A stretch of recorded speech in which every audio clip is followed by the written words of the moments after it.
Halo, loh, ini gimana ya hostnya kok malah jadi hilang? Coba hostnya saya masukin bisa nggak ini? Ya. Misi masih maaf telat ya. Halo menyander, selamat malam, salam sehat. Semoga kita dalam kondisi yang sehat. Sebentar, ini aku putar dulu biar enak di postnya. Jadi hari ini ke episode keberapa Om? 115. 115 dari series Mustiko Sasmitaning yang part 1, 2, per 3. Kita hari ini akan membahas tentang Sang Mahaprabu Kelapa Gading ya Om hari ini ya. Yang cerita beliau ini Cukup lucu sih. cukup lucu tapi sayangnya hilang gitu ya. Iya. Sekarang hilang. Tapi ini cuma dongeng ya, lupa. Oke, kita cari Mbak Vicky-nya. Vicky.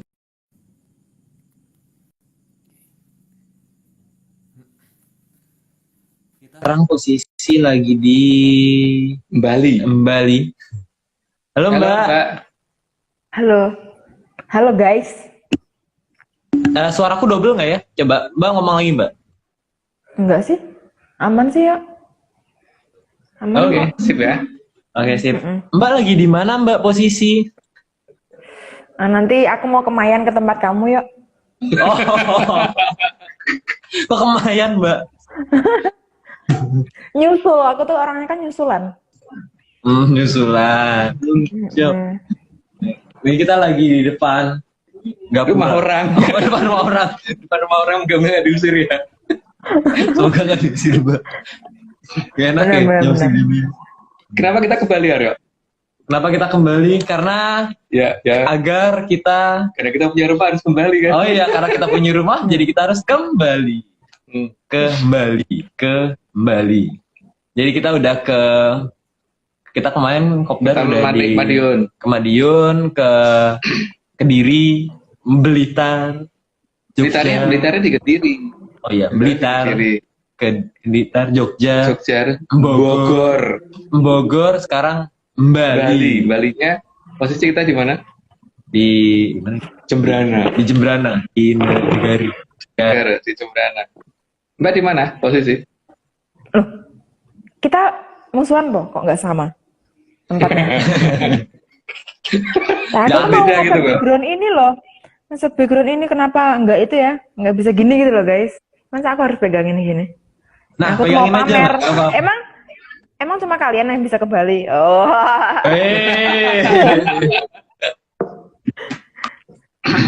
Diganjel aja Mbak mungkin bawahnya. Kalau nggak diminta pegangin, Mbak. Siapa sih Kunti? Kan Hama Yolinggo Ono ya. Duh kemana itu? Kok lenyap mendadak. Pakai kemayan ini. Lagi Panglimunan. Ya besok kita akan adakan kopdar ya di mana Aryo? Kita akan mengadakan kopdar di 3 tempat di Bali. Jadi yang pertama itu ada di Jembrana. Jembrana. Tepatnya di Di sini. sini. Tempatnya di Sini. Di sini. Oke, di sinilah. Di sini. Nanti info akan segera disebarluaskan. Terus kemudian hari berikutnya itu akan ada di Denpasar. Terus abis itu kita Di pasar di Sanur itu. Oh, Denpasarnya di Sanur. Bukan Santa Ursula, Sanur. Jadi di Sanur Denpasar. Terus terakhir ada di Gianyar. Gianyar. Kita di sini ngapain? Di depan rumah orang. Main. Oh iya, di mana? Moga-moga nggak ketahuan yang punya rumah. Semoga gak kedengeran ya. Oke, Mbak sudah siap aqua? Enggak disponsor mineral air putih. Siap sih. Aku di sini sajennya banyak ya, ada anggur sama ada jeruk, ada kopi. Ya udah Mbak, kita kalau sudah siap kita hari ini ada 131 plus 1. Jadi siap-siap Mbak. Kita akan mendengar suaranya Mbak Vicky selama 1 jam lebih. Jadi kita mulai aja langsung ya. Oke, oke. Siap? Siap. Hah. Slide pertama, di negara kita, pohon kelapa bisa ditemui di banyak tempat, baik di pantai sampai di pegunungan.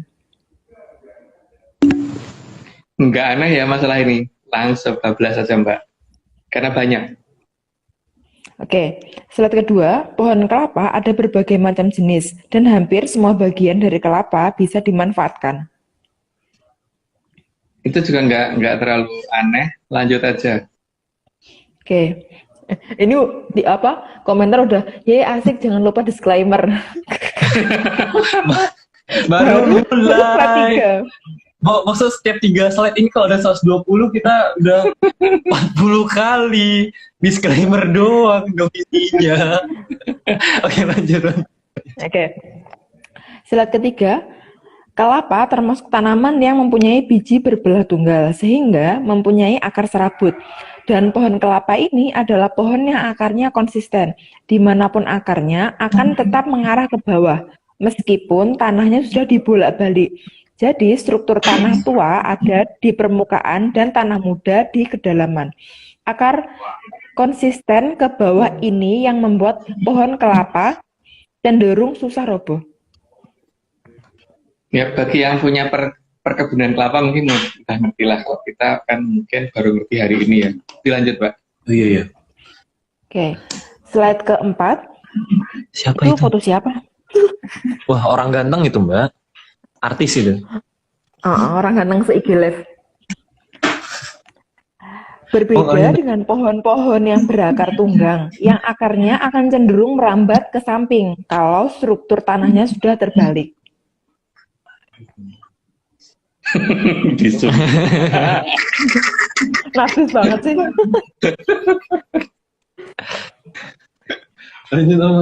Ya, itu kejadian yang kita foto di Kebun Raya Bogor ya. Jadi ini ada makhluk yang narsis di situ itu dan yang Bogor lagi menungguin pohon yang tumbang karena dia bingung aja kenapa akarnya nggak ke bawah gitu katanya. Ternyata akarnya cuma menyamping ke samping pada saat kita meneliti keberadaan Sungai Berantas waktu itu.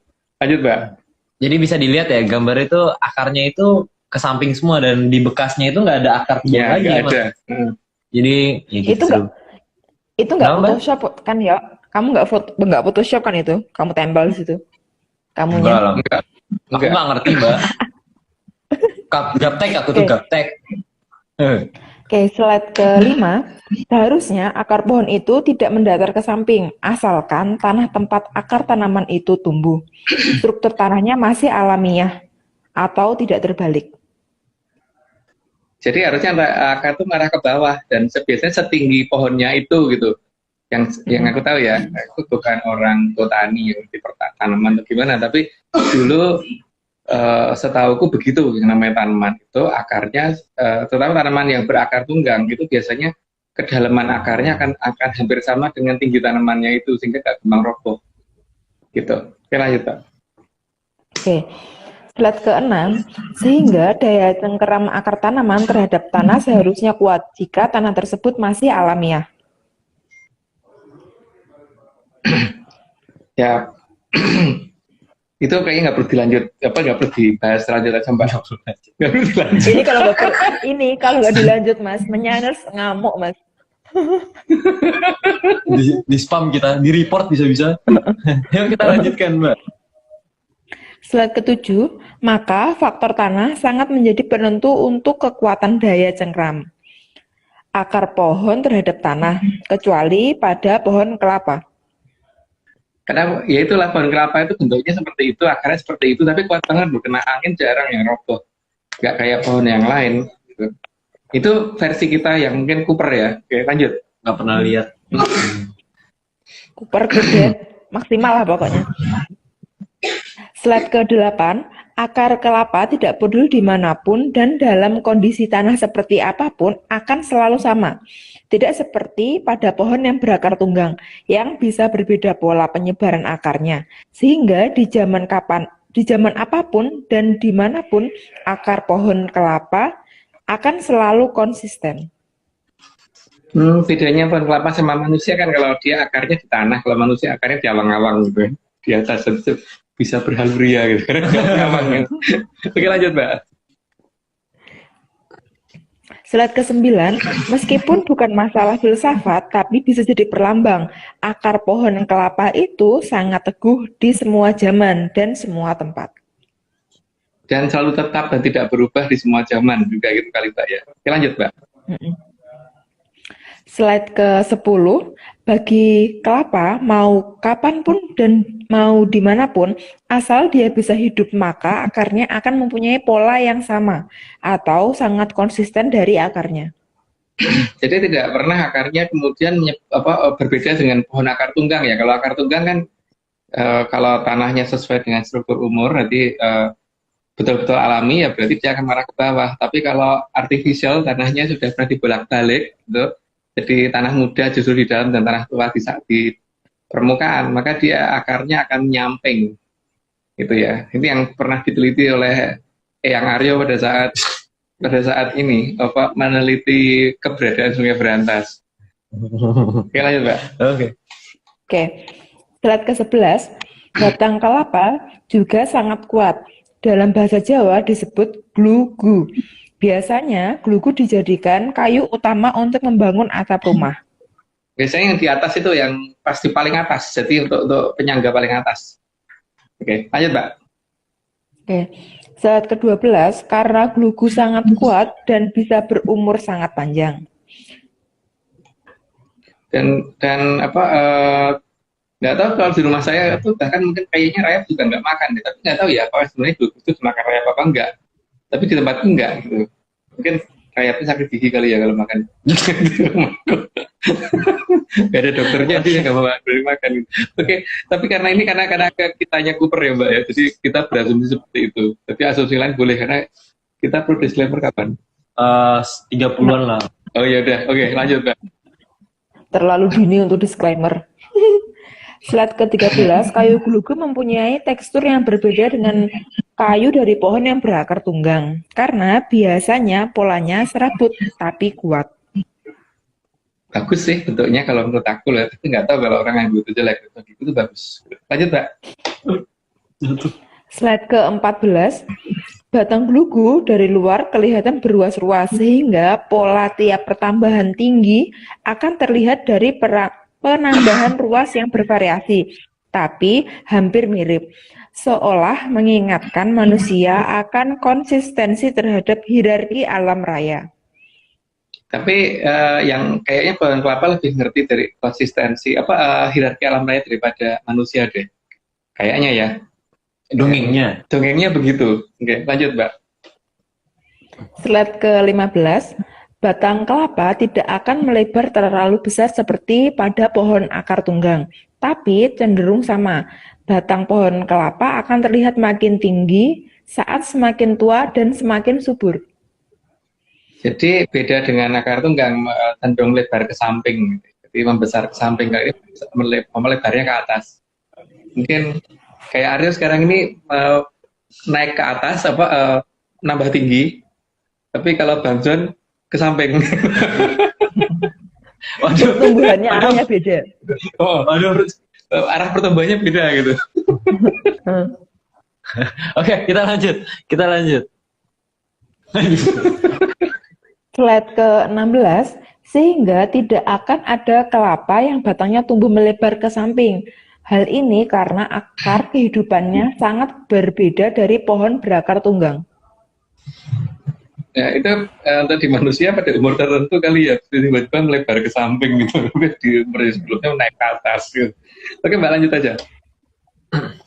Slide ke-17, sehingga pohon kelapa seolah mengingatkan agar manusia bisa menjaga dirinya agar lebih mengutamakan untuk pencapaian yang lebih tinggi, bukan pencapaian yang hanya ke kanan atau ke kiri.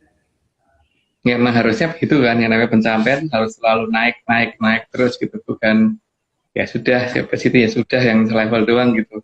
Ini nggak cuma ngomong yang ada di slides doang nih Om berarti ya, nggak cuma di. Itu kayak naik kelas kan ya Mas berarti? Iya. Kayak SD, kan SMP. SD ke SMP, bukan SMP terus besoknya SMP lagi, terus kemudian SMP lagi dan SMP lagi kan enggak toh.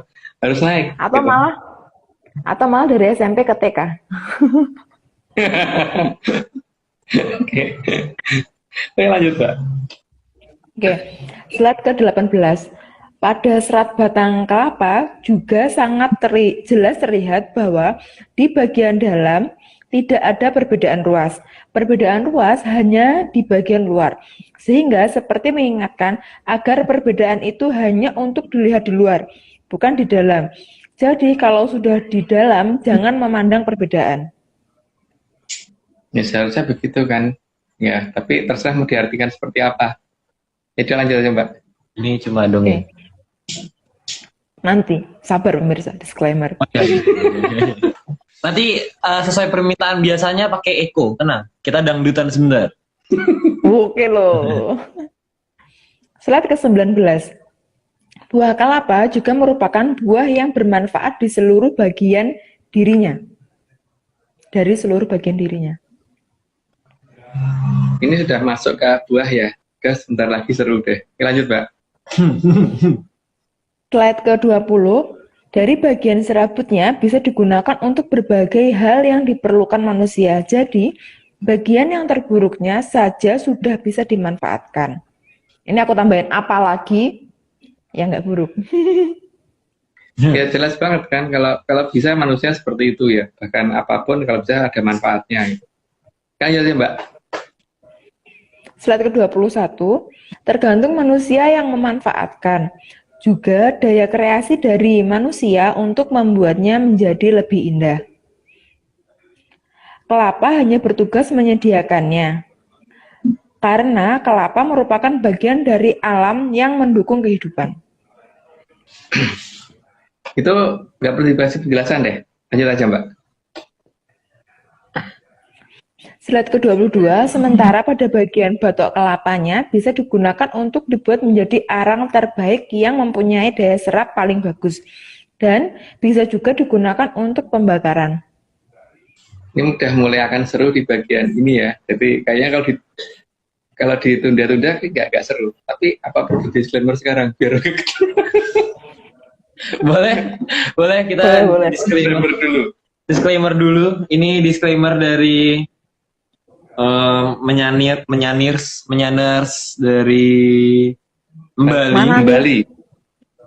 Sabar, Mbak. Sabar ya. Proses loh ini, proses. Oke. Ini dia. Deketin. Ini semua cuma dongeng. Tidak percaya, tidak apa-apa. Kalau mau percaya, ya jangan. Oke. Itu dia disclaimer hari ini. Oh iya, lupa pakai Eko. Perlu bilang? Nggak usah, berarti slide ke-23 pakai Eko. Disclaimer pakai bahasa Disclaimer pakai bahasa Bali. Berarti besok bikinnya pakai Bali. Oke. Habis itu pakai bahasa Sanskerta. Yuk. Slide ke-23. Di tangan orang yang kreatif, batok kelapa juga bisa digunakan untuk hiasan. Oh macam-macam itu hiasan yang dibentuk. Itu bukan hanya bentuk gayung mandi aja ya. Itu banyak banget. Untuk pot juga ada. Tapi macam-macam sih. Lanjut aja, Mbak. Pada zaman dahulu, batok kelapa biasanya digunakan untuk gayung. Tapi biasanya kalau dulu tuh gayung mandi yang kayak gitu tak colong dari kamar mandi karena mau tak bikin mainan. Bikinin cowok zaman mainan. Dulu. Oke, lanjut, Mbak. Slide ke-25, biasanya batok kelapa juga digunakan untuk ritual siraman pengantin yang dilakukan oleh orang tua pengantin itu sendiri, jadi bukan oleh orang lain. Ya, jadi siraman dilakukan oleh orang tua ya. Jadi orang tuanya sendiri, itu bukan oleh orang lain. Jadi Arya nggak boleh mandiin ya maksudnya? Ya enggak lah Mbak, enggak ada loh ini. Enggak ada niatan sama sekali. Jadi sebenarnya ini juga salah satu disclaimer juga kali ya. Jadi menurut dongeng kita, dongengnya ARC, kalau misalnya ritual siraman itu ya dilakukan oleh orang tua sendiri gitu. Gitu. Jadi tidak dilakukan oleh orang lain. Jadi kalau misalnya di luar sana ada manusia-manusia yang seperti itu ya setidaknya tidak sesuai dongeng ARC gitu lah. Oke. Gitu. Oke, next. Slide ke-26, di zaman dulu batok kelapa juga digunakan untuk mainan anak kecil yang dinamakan nini towoan. Ya, itulah makanya dulu ibu sering marah-marah karena gayungnya tak colong, tak bawa tak kabur temen ini cowok waktu itu. Gitu. Ketika ciduk gayung di kamar mandi itu masih menggunakan seperti itu dulu. Lanjut, Pak. Oke.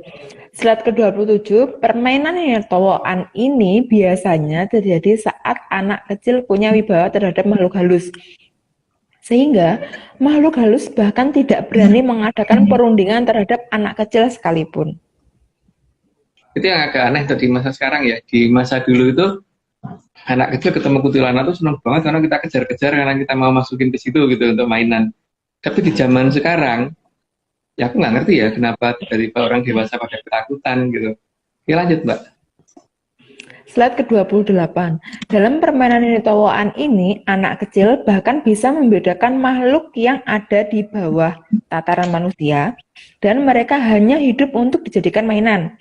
Sehingga makhluk tersebut hanya bisa menurut. Jadi sangat tidak berani mereka mengambil jiwa manusia. Karena wibawa anak kecil jauh lebih besar daripada si roh Asor.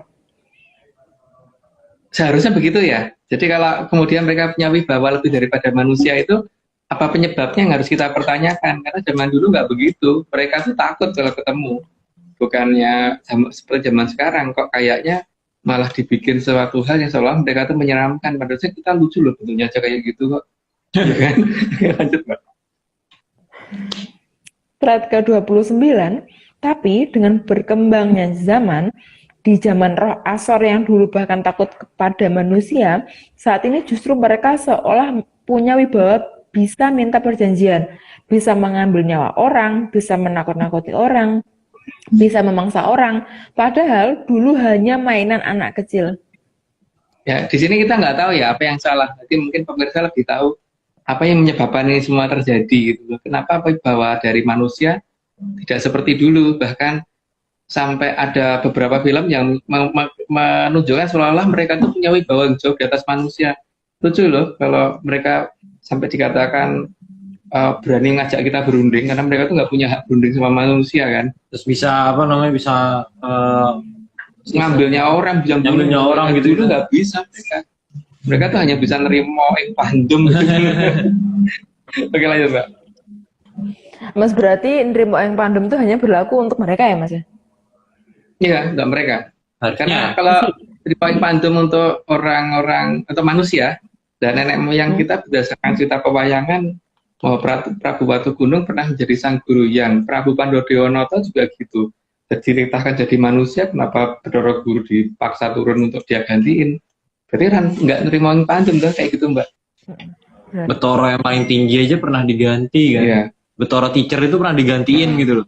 Ya, Betoro teacher pernah diganti, Mbak. Gara-gara beberapa raja-raja di negara kita ngamuk gitu. Oke, lanjut.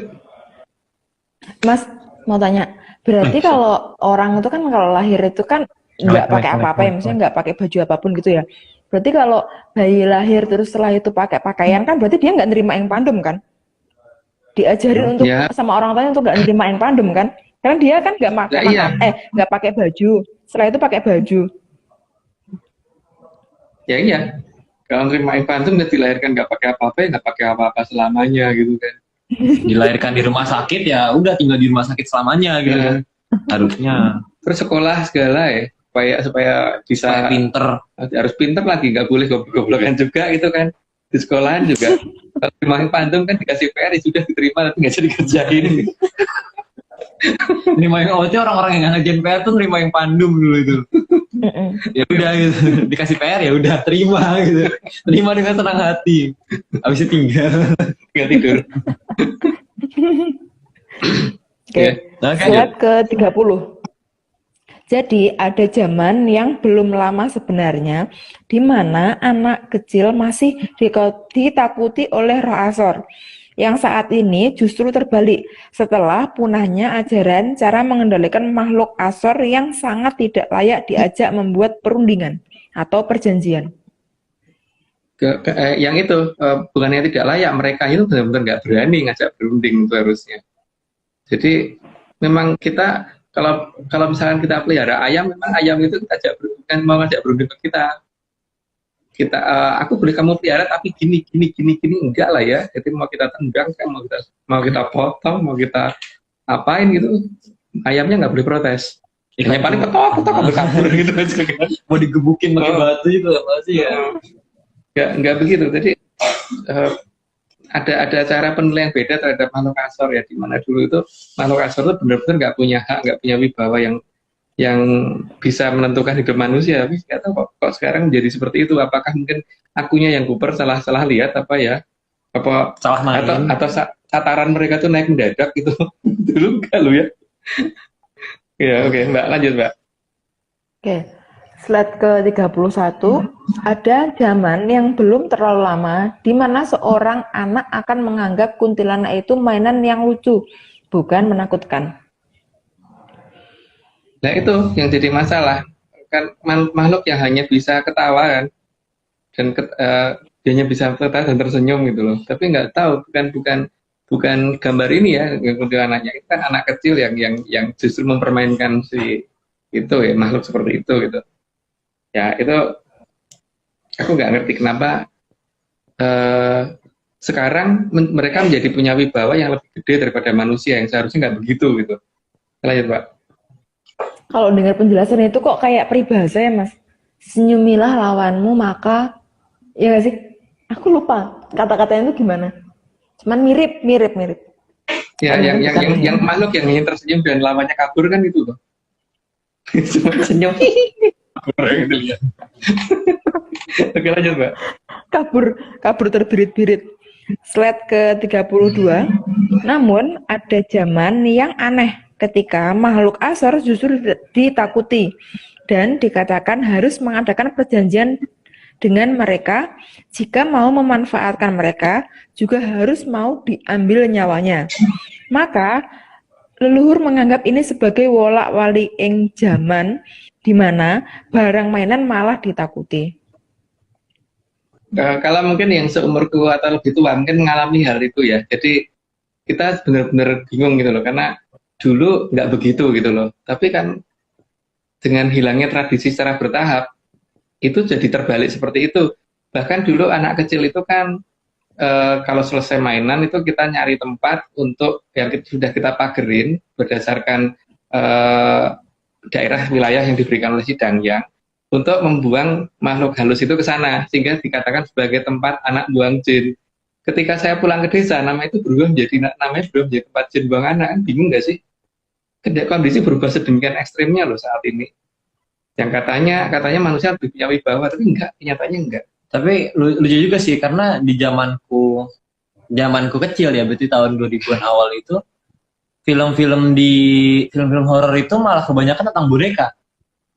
Ya. Tentang boneka atau tentang mainan yang pasukan terus bunuh orang lah apalah. Padahal di tradisi kita kalau ceritanya Bopo, ceritanya Magung itu kan kayaknya mainan mereka tuh jadi mainan gitu loh.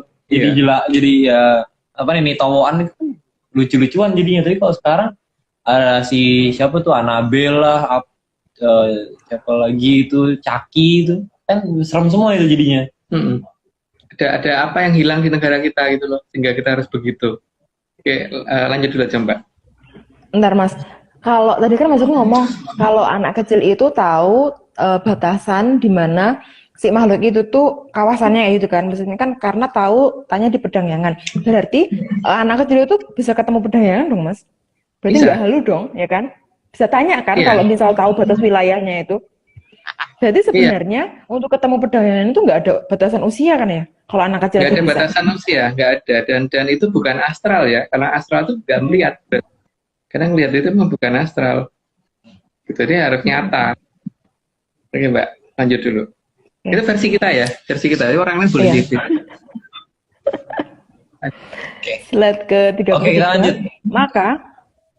Slide ke-33, maka tempurung kelapa seolah mengingatkan bahwa yang dianggap mengerikan itu sebenarnya hanya sesuatu yang lucu dan hanya mainan di zaman dulu. Maka jangan pernah kehilangan akar budaya supaya bisa kembali mengatur alam, bukan diatur alam. Ini yang dinamakan Hamamayu Hayuning Bawono. Cuman ini kan baru awalan. Jadi mungkin di slide berikutnya ada yang lebih lucu, Mbak. Lanjut. Slide ke-34, jadi batok kelapa itu mengingatkan kita bahwa bentuk-bentuk seperti ini apa perlu diajak membuat perjanjian dan ditakuti? Perlu loh Mas, itu perlu loh diajak perjanjian. Meskipun nggak bisa Yang jawab enggak, Mbak. Bentuknya kayak gitu diajak perjanjian. Yang enggak ditaruh di kamar, mau kita injek kayak mau kita taruh di mana, itu enggak perlu ngadain perjanjian. Lanjut, Mbak. Oke. Slide ke-35. Selain itu juga mengingatkan manusia agar sadar akan tugasnya, bahwa mengatur bukan diatur. Dan makhluk seperti ini nih, yang ada di situ tuh, harus diatur, bukan diajak membuat perjanjian dan tidak punya hak menuntut apapun terhadap manusia. Itu kan coba ya diperhatikan ya, ngatur rambut aja nggak bisa sampai bentuknya kayak gitu. Terus kemudian bajunya juga mungkin dipakai sejak 500 tahun yang lalu sampai sekarang nggak pernah ganti. Terus kalau dibuka nggak pernah sikat gigi, nggak pernah sikat gigi bolong-bolong dan sebagainya. Tapi gini loh, yang jadi perkara apa sih yang kenapa sih harus ditakutin gitu? Dan kenapa wibawa itu menghilang dengan ininya gitu loh, dengan bertambah berkembangnya zaman dan hilangnya tradisi.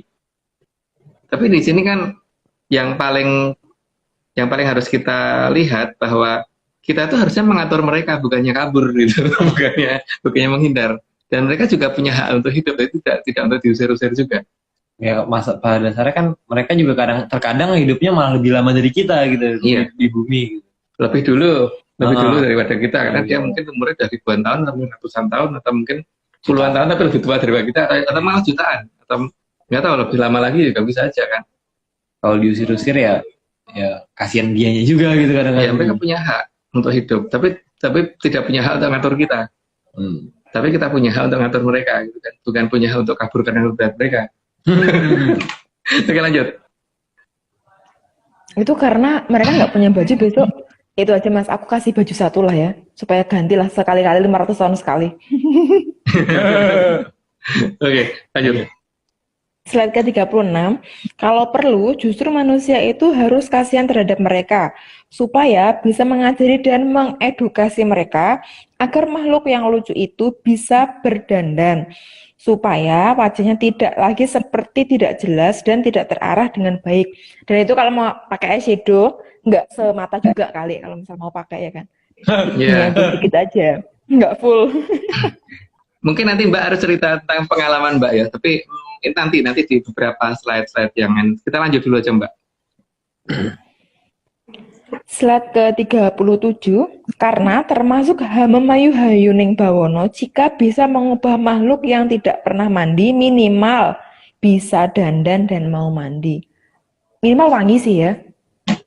Pakai parfum gitu. Cuman ya itu ya, memang mereka tuh bodoh bener gitu. Jadi diajari mandi itu juga kadang-kadang mereka tuh cuman lihat terus setelah itu mempraktekannya itu juga beda gitu. Jadi porstek di kamar mandi, Aryo dipakai mandi sebabnya pakai porstek. Kadang-kadang malah sopin lantai itu dipakai pakaian, tapi mereka melihatnya karena benda cair yang ada di kamar mandi, makanya harus dikasih tahu bener gitu. Kenapa gimana kemarin? Kalau aku kemarin itu kan aku udah muterin ya, itu kan ada kayak iklan gitu kan, sabun lah, lulur lah, sama sabun cair, sabun batang, sabun cair. Tapi itu siang-siang itu datang ke kamarku kan Mas, ini baunya wangi nih bener nih sabun mandi. Setelah itu datang lagi ke kamarku, kenapa bau itu sabun cuci baju ada di kamarku, padahal aku nggak lagi jemur pakaian gitu kan. Ini udah dikasih tahu untuk pakai sabun mandi, kenapa kamu pakai sabun cuci itu baju? Ya itu loh. Ini gimana sih udah dikasih tahu dong nggak sih kemarin gitu Mas? Ya, iya. Aneh kan? Gitu. Emang, ya, mereka belum on bener. Makanya kalau kayak gitu kan dengan perjanjian dengan mereka itu aneh, Bang. Bedain sabun mandi sama Sabun pel aja nggak tahu nggak gitu. tahu. Mm-mm. Oke, lanjut, Mbak. Anehnya itu mas, bentar. Kan malamnya itu kan aku puterin tuh video supaya pada lihat, supaya pada belajar gitu kan. Mandi tuh kayak gini loh gitu kan. Sabunnya juga udah. Tapi baterai aku tuh aku charger itu full 100% gitu kan. Tapi saat pagi itu udah apa namanya itu udah mati gitu kan. Dan kalau misal itu dimatiin karena kepencet kucing aku, berarti kan kalau misal pagi itu kan ini apa namanya baterai kan udah berkurang banyak nih, dari 100 kan paling jadi cuma 25 atau 35 misalnya itu kan. Tapi ternyata baterai HP itu masih di 94, berarti kan cuma berkurang 6%. Aku tuh mikir gini, kalau kucing aku mainin HP sekitar untuk ngurangin ini baterai itu cuma berkurang 6%, itu kan nggak mungkin karena kucing aku tuh ada pakai mainan gitu kan, terus tidur di samping aku gitu kan mas.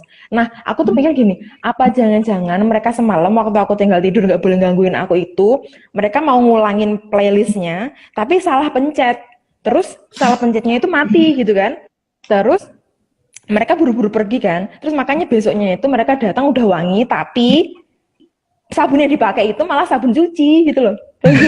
Bukan sabun mandi gitu kan. Mungkin gini kan, aduh kemarin itu kan aku yang penting udah dikasih tahu caranya belajar kayak gini. Cuman karena ada yang ketinggalan infonya, mungkin kan rebutan kan, karena kan nggak cuma satu orang, nggak cuma satu makhluk yang nonton kan. Mungkin ada yang itu. Tadi yang penting kan wangi kan, ini kan wangi juga gitu kan. Cuman kan nggak gitu juga gitu loh, nggak sabun cuci baju juga gitu loh. Kan itu kalau untuk manusia aja kan glodogi kan mas. Kasihan sebenarnya. Itu Iya, gimana kulit mereka? Itu masih mending Mbak kalau sabun cuci atau rinso digunakan. Kalau Porstek itu gimana Mbak? Kan baunya juga jadi nggak enak juga kan Porstek itu. Karena mereka nggak ngerti loh. Ya harus diberitahu gitu. Oke, lanjut Mbak. Oke. Slide ke-38. Jadi, batok kelapa juga mengingatkan akan tugas manusia untuk memanusiawikan makhluk Asor. Makhluk yang selama ini tidak mengenal mode, tidak bisa dandan, tidak pernah mandi, tidak pernah siraman gitu ya Mas ya. Tidak kenal penataan rambut dan lain-lain supaya bisa tampil lebih menarik dan eye-catching minimal ya, eye-catching. Iya, eye-catching. Jadi ya kita dandanin mereka supaya paling tidak itu biar lebih bisa dilihat gitu. Jadi nggak nyerem-nyeremin gitu kan seharusnya. Dan mereka nggak berhak nuntut apapun dari kita gitu. Jadi mereka seharusnya terima kasih karena sudah pernah kita ajarin untuk jadi lebih menarik penampilannya. Karena mungkin 500 tahun yang lalu baru terakhir mereka ngerti bab seperti itu, jadi sudah lupa. Oke, lanjut Pak. Slide ke-39, mungkin mereka dengan batok kelapa bisa didandani jadi beginilah kayak flyer itu yang mungkin. Dan itu termasuk dalam Hamamayu Hayuning Bawono. Kan bentuknya paling tidak jadi lebih menarik lah daripada bentuk yang sebelumnya gitu kan. Itu lebih lucu, menarik dan paling tidak nggak nyerem-nyeremin gitu ya. Kalau tidak mereka mengenal lagi lah setelah 500 tahun yang lalu, sekarang mereka mengenal tata dandan lagi gitu. Tidak gitu. Oke, lanjut Mbak. Slide ke-40, jadi batok kelapa sangat mengingatkan tugas manusia untuk Hamamayu Hayuning Bawono, bukan takut akan memedining Bawono. Jadi bukan untuk mereka itu bukan untuk nakut-nakutin, karena mereka juga ada tugasnya dalam bantu manusia. Tapi ya itu supaya bisa diberi tugas kan berarti ya didandani dulu. Kalau tidak kan kayak itu kan lumayan tuh lucu tuh, nggak begitu menakutkan seperti itu. Jadi menggemaskan Enggak, gitu. Perlu kebel lah. Bisa dioklek gitu ya. Bisa untuk mainan. Perlu kebel Mbak, bisa dibuat tidur. Itu kalau dia kalau terbuat dari kayu, kalau dari apa? Kalau terbuat dari yang empuk-empuk. Kalau itu kan kayu ya. Slide ke-41. Jadi jangan pernah bangga kalau takut terhadap makhluk Asor. Karena kita harus sadar bahwa kewajiban kita untuk mengatur mereka agar mereka juga bisa menarik untuk dijadikan mainan. Jadi tugas kita ngatur ya, dan bukan untuk kabur kalau melihat mereka, dan bukan untuk teriak hantu gitu, gedebuk gitu enggak. Itu harusnya ya, ya itu begitu ketemu, sini caranya dandan gini loh, ini loh caranya sikat gigi, gini loh caranya nyisir rambut dan sebagainya. Mungkin karena 500 tahun cukup lama untuk mereka, hingga mereka baju aja nggak pernah ganti selama 500 tahun ini, sehingga ada yang sudah robek lah, dan bajunya seragam rata-rata warnanya seperti itu gitu loh, tidak pernah warna-warni seperti yang dipakai oleh orang zaman sekarang gitu. Ya kasihan sih sebenarnya. Jadi tergantung kita melihatnya bagaimana, apakah kita mau takut atau kita kasihan terhadap mereka gitu. Mau ngusir atau mau malah kasihan gitu kan? Atau nggak tega gitu ngeliatnya. Oke, ayo Mbak.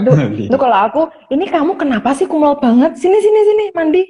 Tahu nggak ada teknologi namanya mandi gitu kan? Oke, kita lanjut Mbak. Masih banyak ini. Slide ke-42. Jadi manusia itu seharusnya kasihan terhadap makhluk seperti itu agar memayu hayuning bawono. Jadi bukan dibiarkan berkeliaran dan sampai mereka tidak mengenal dandan, apalagi kenal mandi. Batok kelapa mengingatkan agar kita peka terhadap alam ini. Ada yang perlu diajari, minimal diajari berdandan. Coba toh perhatiin dari bentuknya itu, wajahnya coba ya, kalau diperhatikan kan kasihan toh bentuk kayak gitu, terus rambutnya juga kayak gitu, rewok-rewok gak jelas gitu. Diajari kayak caranya keramas gimana, ngatur muka gimana, ngatur bajunya bagaimana gitu. Jadi kalau menampakkan diri itu bukannya bikin orang kabur gitu, tapi ya memang harusnya memang kita nggak boleh kabur. Dan mereka kalau misalkan datang kemudian diusir-usir kan berarti akan datengin tempat yang lain. Jadi kan kalau kita ngusir dari sini berarti dia akan ganggu di sana. Kalau di sana kemudian diusir lagi ganggu tempat yang lain lagi gitu kan. Jadi memang ya harus memayu hayuning bawono itu termasuk mereka, bukan hanya sesuatu yang terlihat. Bukan cuma manusia doang ya. Bukan hanya manusia atau hewan, tanaman itu. Bukan hanya itu, tapi juga termasuk yang makhluk seperti ini gitu. Karena lucu-lucu sebenarnya mereka itu. Oke lanjut. Walaupun nggak ada kupingnya. lanjut. Berarti mereka itu kan punya hak hidup dan hak tinggal kan? Misalnya hak tinggal di Acapada kan Mas? Iya. Berarti besok bikin KTP lah kalau udah bisa difoto ya? Seharusnya. Bikin KTP, paspor, apalagi kartu tanda penduduk hantu gitu ya. KTPH. Atau KTHP, kartu tanda hantu penduduk. KTPHS, kartu tanda penduduk hantu setan gitu. Sudah sejenisnya. Siap itu segera disampaikan. Oke, lanjut. Slide ke-43, kita harusnya kasihan kepada mereka, makhluk yang dengan raga berantakan dan tidak bisa dandan. Karena selama ini mereka salah dalam memilih tren model untuk baju, wajah, tren rambut, tren kuku, ya kan? Iya. Itu kan rata-rata mereka tuh karena mungkin malu ya, maka rata-rata wajahnya ditutupin pakai rambutnya sendiri gitu kan. Karena nggak ngerti harus bagaimana gitu kan. Ya 500 tahun nggak pernah keramas gimana sih Mbak? Gitu. Orang nggak pernah mandi selama 1 bulan, nggak pernah keramas 1 bulan aja udah kayak apa gitu loh. Dan mereka tuh ngalami seperti itu kan. Ya kita jangan kabur harusnya, tapi bagaimana supaya mereka itu juga tidak ganggu yang lain toh. Harus memayu hayuning bawono itu termasuk itu kalau berdasarkan cerita di ARC dan yang kita gitu kan. Gitu, lanjut Mbak. Ini ada yang komen, Mbak kalau wajahnya jelek, matanya mau copot, ngeriasnya gimana Mbak Vicky? Nah, lihat setelah ini ya guys. Setelah ini masih ada penjelasan yang mendongeng ria. Slide ke-44, kita harusnya juga kasihan kepada mereka, makhluk yang hanya bisa tinggal di pepohonan yang rimbun dan tinggi. Bagian dari hamayu hayuning bawono, tugas manusia atas pengendalian mereka, bukan pembiaran terhadap mereka. Kayak acu tak acu itu nggak boleh ya Mas, ternyata ke mereka. Iya. Ya kalau mereka tinggal di atas pohon, terus akhirnya pohon itu jadi serem dan menakutkan banyak orang ya, berarti kan kita harusnya membuat bagaimana supaya mereka tuh ya kan kayak monyet tinggal di atas gitu, monyet aja kalau dipelihara kan juga ini toh dicarikan tempat sama kita gitu. Itu Hamamayu Hayuning Bawono termasuk mereka, dan mereka itu makhluk yang benar-benar terlantar loh 500 tahun ini, mereka nggak ngerti harus kemana dan bagaimana. Dan ya lucu juga sih kalau mereka harus takutin, mereka itu lucu loh. Iya sebenarnya mah iya. Mandi aja, Ini- bodohnya beneran kelewatan. Kenapa Mbak? Iya, ada yang komennya. Kalau yang suka ada mandi sendiri itu mungkin muridnya Mas Agung. Nah, itu berarti udah masuk Udah kurikulum banyak, mandi emang. berarti. Ya, udah lulus kurikulum mandi itu. Itu belum lulus kurikulum yang lain itu tapi Iya. biasanya. Baru mandi. Jadi kerjanya mandi terus gitu ya. Mm-mm. Ribut jadinya. Lanjut Mbak. Oke. Slide ke-45, Batok Kelapa juga mengingatkan agar kita bisa mengajari mereka supaya lebih sopan dalam berbicara dan tertawa. Jadi, bukan hanya bisa mengeluarkan suara hihihi saja. Oh, kalau mau niruin nanti malah serem kan akunya.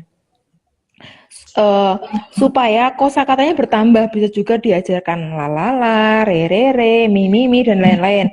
Ya minimal makhluk tersebut tahu nada lah supaya nggak fals ya kan. Kadang-kadang tuh melengking, tiba-tiba melengking, turun gitu kan. Melengking lagi, Iya. turun lagi tuh. Ini gimana sih? Nggak tahu nada gitu kan. Iya, nggak masuk cuma bisa ketawa "Hihihi," gitu. Buat diajari cara ketawa yang bener gitu loh. Wah, gitu. Diajari nyanyi kayak atau gimana, jadi bukan hanya begitu gitu kan. Memang ya mereka cara komunikasinya begitu gitu. Jadi kan lucu tau kalau tiba-tiba kita denger bukan hi lagi gitu loh. Ada apa? Itu berarti kalau dijadiin paduan suara bagus Mas. Berarti soprannya yang nadanya tinggi itu sopran apa ya? Itu bisa melengking banget Mas, ya kan? Iya. Terus bisa pecah nada juga gitu kan. Dan mau nyanyi selama 5 hari berturut-turut tanpa berhenti mereka kuat loh Mbak. Kalau misal diajari untuk jadi penyanyi yang bagus itu diajari niru ini kan lumayan. Dengerin mereka bisa nyanyi bagus beneran, dan kemudian kita nggak perlu nyalain radio atau tape atau apa gitu. Gitu kan untuk lagu-lagu yang kita seneng gitu. Ini ada yang nyuruh ajarin karaokean. Nah, iya, bisa itu.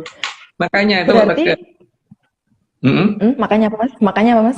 Ya makanya kan mereka itu jangan hanya kita biarkan sehingga mereka ya bisa ketawahi. Kalau bisa diajarin karaoke kenapa enggak gitu loh. Jadi sekalian semua yang kira-kira membuat mereka itu jadi lebih berguna itu diterapkan gitu. Karena ya lama-lama bisa itu Mas, ada setan Got Talent, ya kan? Iya. setan Kompetisi menyanyi. Got Talent.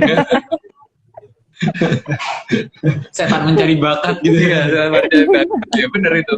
Harusnya begitu. Jadi bukan Lucu loh Mas. kita biarkan Kalau kita itu, usir-usir. lucu itu, ya kan? Tapi Hamamayu Hayuning Bawono itu ya seperti itu Mbak. Karena mereka harus itu dilakukan hal-hal seperti itu gitu. Oke, Berarti lanjut Mbak. hiburan itu bisa datang dari mana aja ya Mas sebenarnya? Iya, tergantung kita melihatnya bagaimana toh.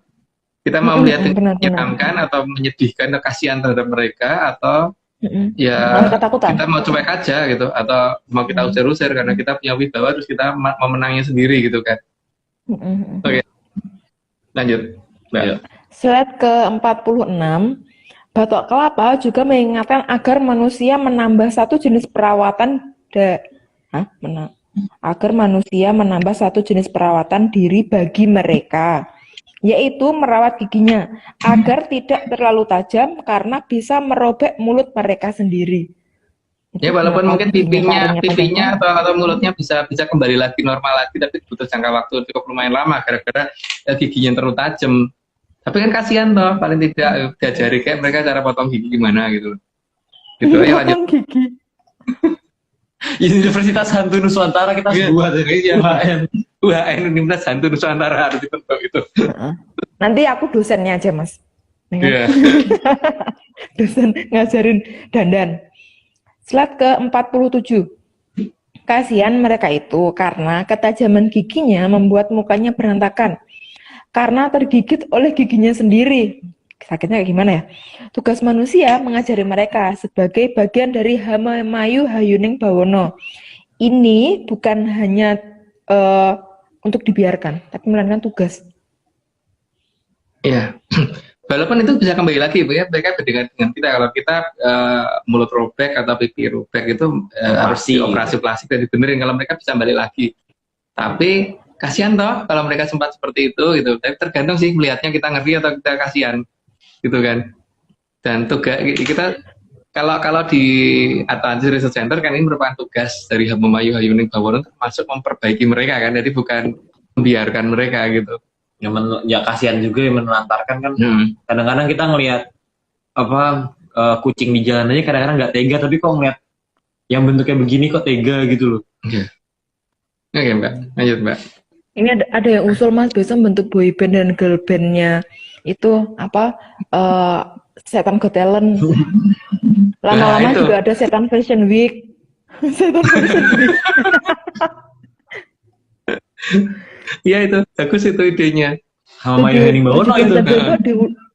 17-an besok diundang aja. Kalau mereka udah pada cakep-cakep mah boleh diundang ya Mas ya? Iya, Diundang Udah, ini. kalau udah cakep. Panjat pinang. itu lomba panjat pinang kira ya. Itu mah mereka nggak usah tumpuk-tumpuk, langsung terbang kan bisa dapat. Iya, bisa. Tarik tambang. Lanjut Pak. Oke. Setelah ke-48, seharusnya kita mengajarkan mereka untuk merapikan giginya supaya rapi dan tidak melukai mereka sendiri. Ya seperti itulah. Paling tidak kalau nggak ngerti caranya ya kita bisa nyetel YouTube tuh zaman sekarang supaya mereka yang lihat gitu. Cuman ya supaya nyetel waktu nyetel YouTube dan mereka berada di dekat kita dan tidak mengganggu kita ya paling tidak diajari mandi dulu lah, diajari sikat gigi dulu biar baunya tuh nggak enak gitu loh. Dan yang penting yang bener, karena emang mereka tuh bodoh beneran gitu. Jadi kalau ya aku bingung sih kalau makhluk seperti itu diajak ngajak perjanjian, bodohnya kayak gitu masalahnya memang. Lanjut Mbak. Bodoh akut ya itu berarti. Slide ke-49, setelah gigi dirapikan juga mulai diajari untuk menyikat gigi supaya mulutnya tidak bau. Karena itu pasti karang giginya banyak Mas, ya kan? Ya seperti itulah mereka ya mengenal sikat gigi kan 500 tahun yang lalu Mbak. Lanjut Mbak. Ada yang tanya, kalau terbang bisa minta gendong nggak sih pengganti karpet terbang? Makanya ini mereka ini kan ngerti kalau mereka ngerti cara memerintah mereka ya mungkin bisa saja gitu. Makanya nenek moyang kita bisa terbang zaman dulu. Lanjut. Tapi mereka harus dibikinin SIM ya, surat izin melayang. Surat izin melayang. Slide ke-50. Kalau perlu dikasih permen yang bisa mengurangi bau mulut.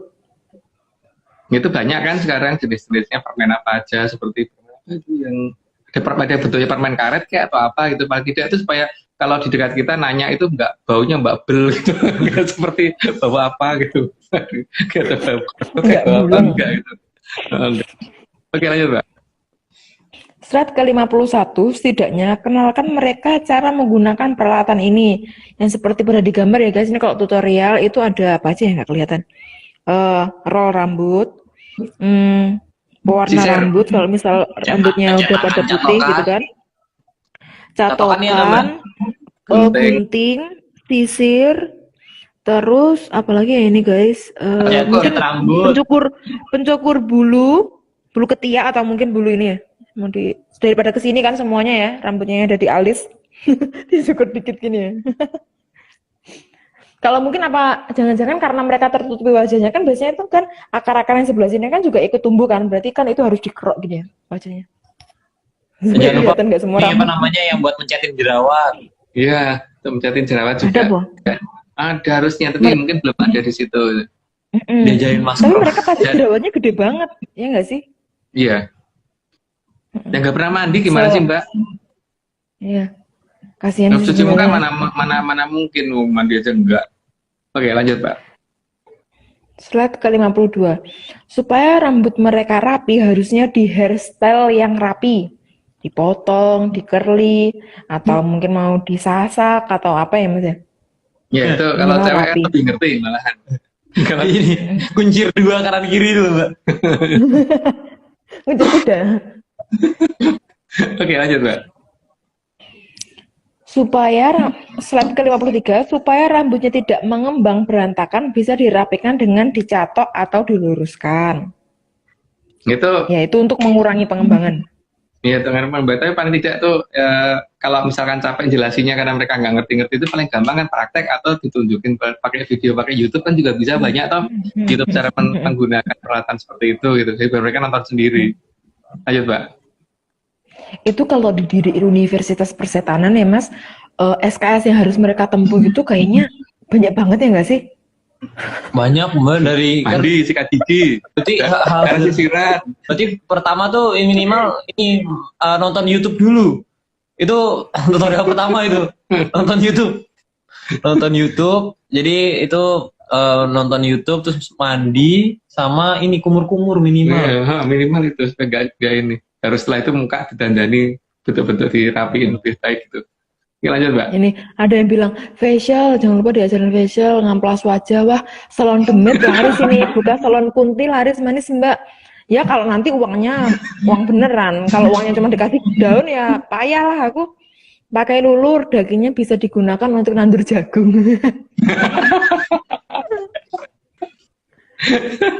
Ya itu nanti kan ada, mereka juga ngerti balas budi kan. Jadi apa yang akan bisa kita manfaatkan dari mereka itu ya nanti mungkin di episode berikutnya, kalau nggak salah di episode ini ada, tapi yang jelas pasti di episode berikutnya kita ada yang menjelaskan lebih lanjut sih pemanfaatan mereka apa. Yang penting jangan diajari maling ya, jangan diajari bunuh orang gitu. Oh ya, ini disclaimer berarti ini. Kalau kita ngajarin di sini nggak minimal ngajarin mereka untuk berdandan ya, bukan untuk Maling atau malah bunuh orang. Kita nggak nyakitin ngajarin. orang enggak ya. Kita jangan sampai mereka kayak gitu malah, karena kan kalau kayak gitu jadinya nggak hama-mayu hayuning bawono. Memayu hayuning bawono itu membuat mereka lebih baik. Itu membuat mereka lebih baik itu berarti ngajarin mereka tidak membunuh juga kan, Berarti tidak nyolong juga gitu. ngajarinnya Orang nyanyi.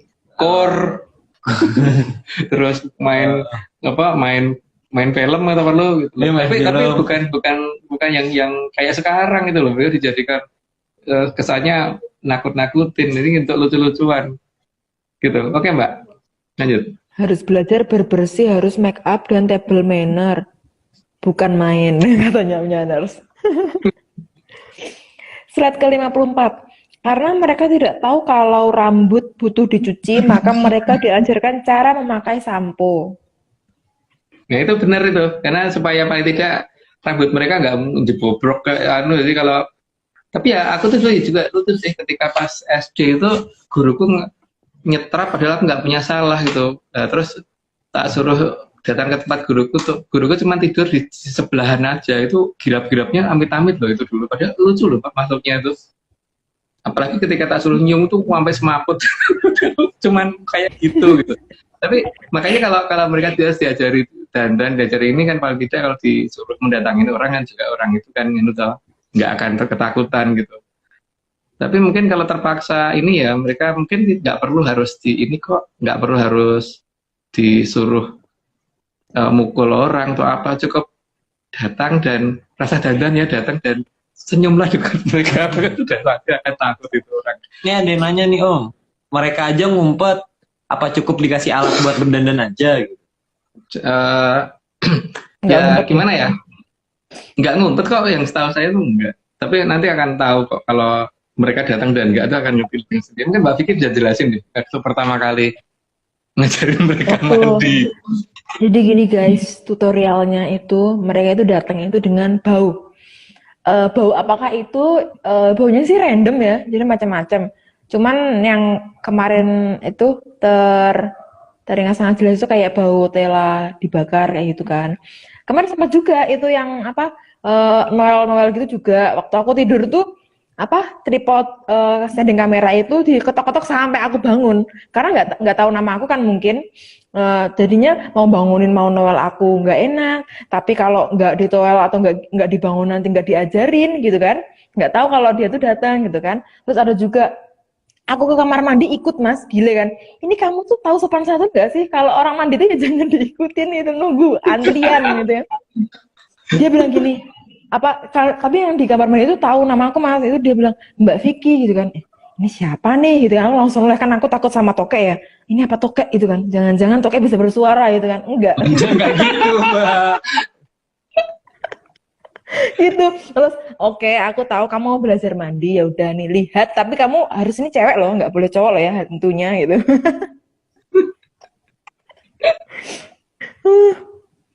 Aneh-aneh itu sebenarnya, itu si makhluk-makhluk itu lucu sih Mas sebenarnya, cuman aku juga bingung sih. Kenapa ya?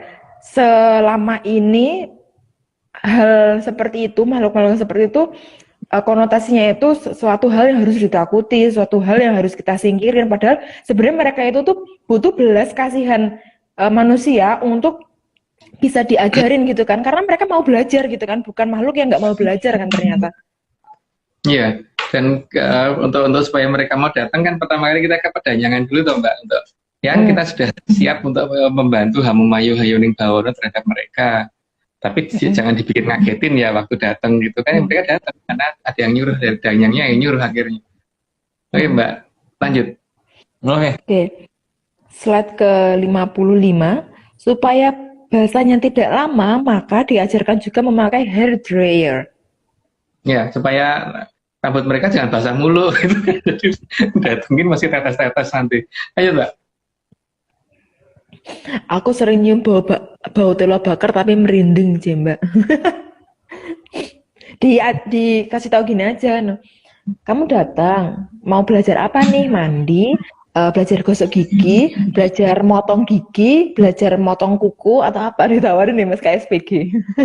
Mending mandi dulu Mbak, harus diprioritaskan sebelum mandi dulu, karena ya itu yang paling ini, supaya bau mereka berubah dulu ya. Mandi, sikat gigi, sama keramas dulu, itu yang paling penting untuk mereka. 3 hal ini dulu yang paling utama, setelah itu baru yang lain. Jadi paling tidak itu, mereka kan pasti belum diizinkan kelihatan ke kita ketika ini ya masih berantakan wajahnya.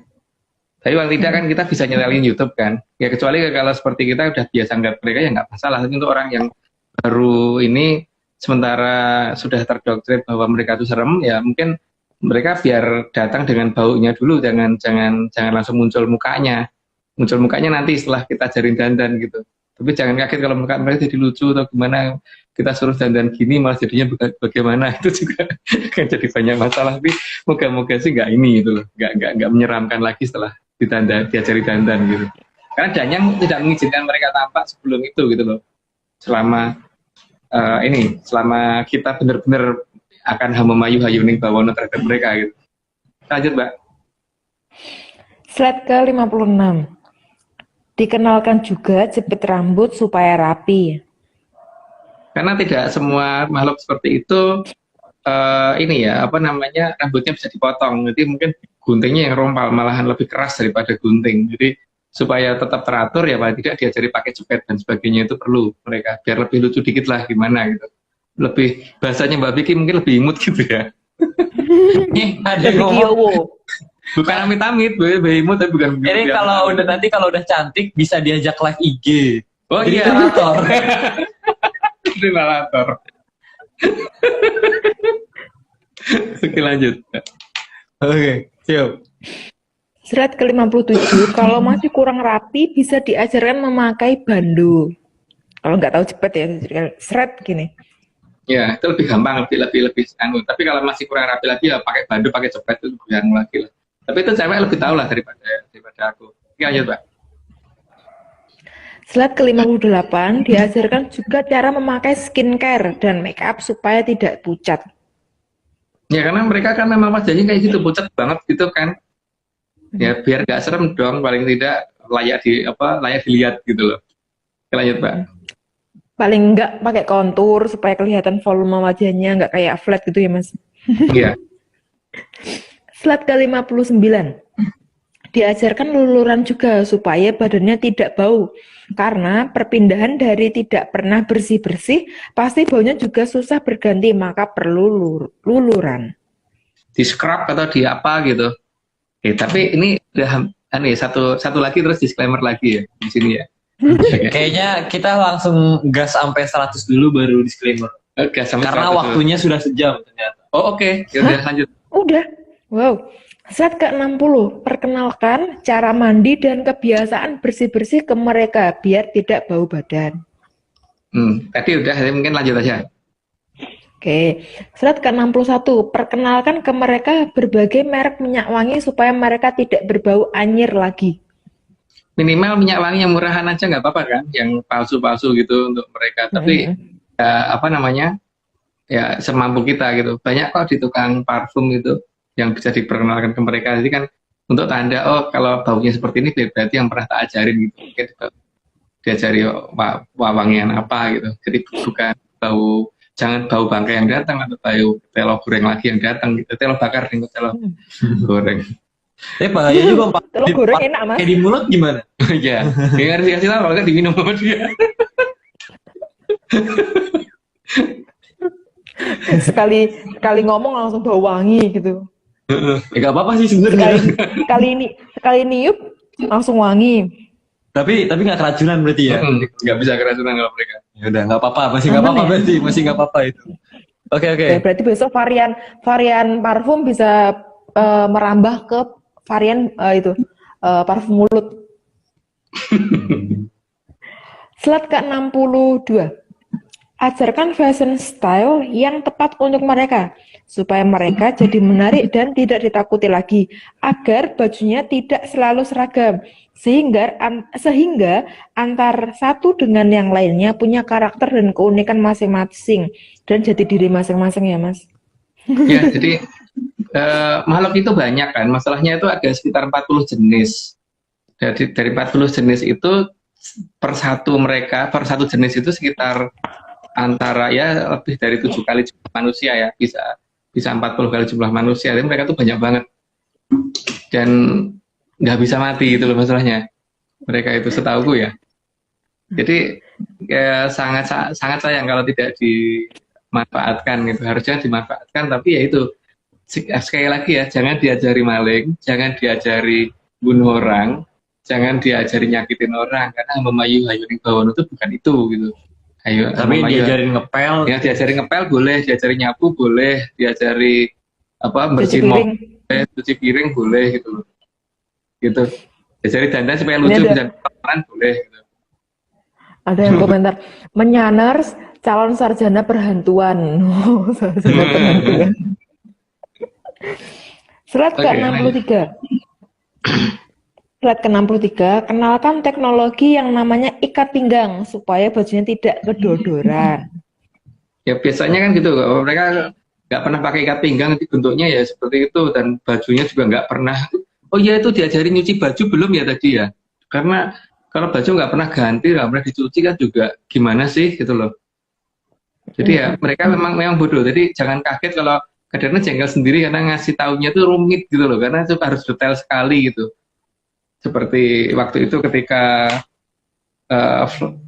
eksternal hard disk saya tuh keselip di mana itu, udah ada fotonya tak kasih tahu seperti ini nggak ketemu, ternyata apa? Karena ukurannya beda kan gambar foto dengan kenyataan, jadi harus sesuai ukuran gitu loh. Jadi memang kata-kata kenal ini namanya ini supaya mereka termemori di mereka, dan itu pun mereka masih bisa lupa gitu. Jadi mereka tuh kalau ngambil sesuai dengan yang diperintahkan. Jadi kalau misalkan disuruh nyari eksternal harddisk harus ngerti ukurannya sekian, nanti bentuknya seperti apanya seperti itu, ada detail banget, nggak bisa kurang sedikit. Kalau ngasih taunya cuman bentuknya seperti ini ya gitu, nggak akan ketemu, karena ya, bisa aja ngambil punya orang lain malah jadinya bahaya itu. Ngambil punya orang lain mungkin nggak, karena ketika nyarinya ngerti rumah kita batasannya mana gitu. Tapi ini loh ukurannya yang kita tunjukin di laptop itu ukurannya segini gitu kan, sedangkan yang di kenyataannya lebih besar, yaitu mereka nggak akan ngambil karena dianggap bukan itu, gitu. Atau ada lecet dikit? Ya, bukan.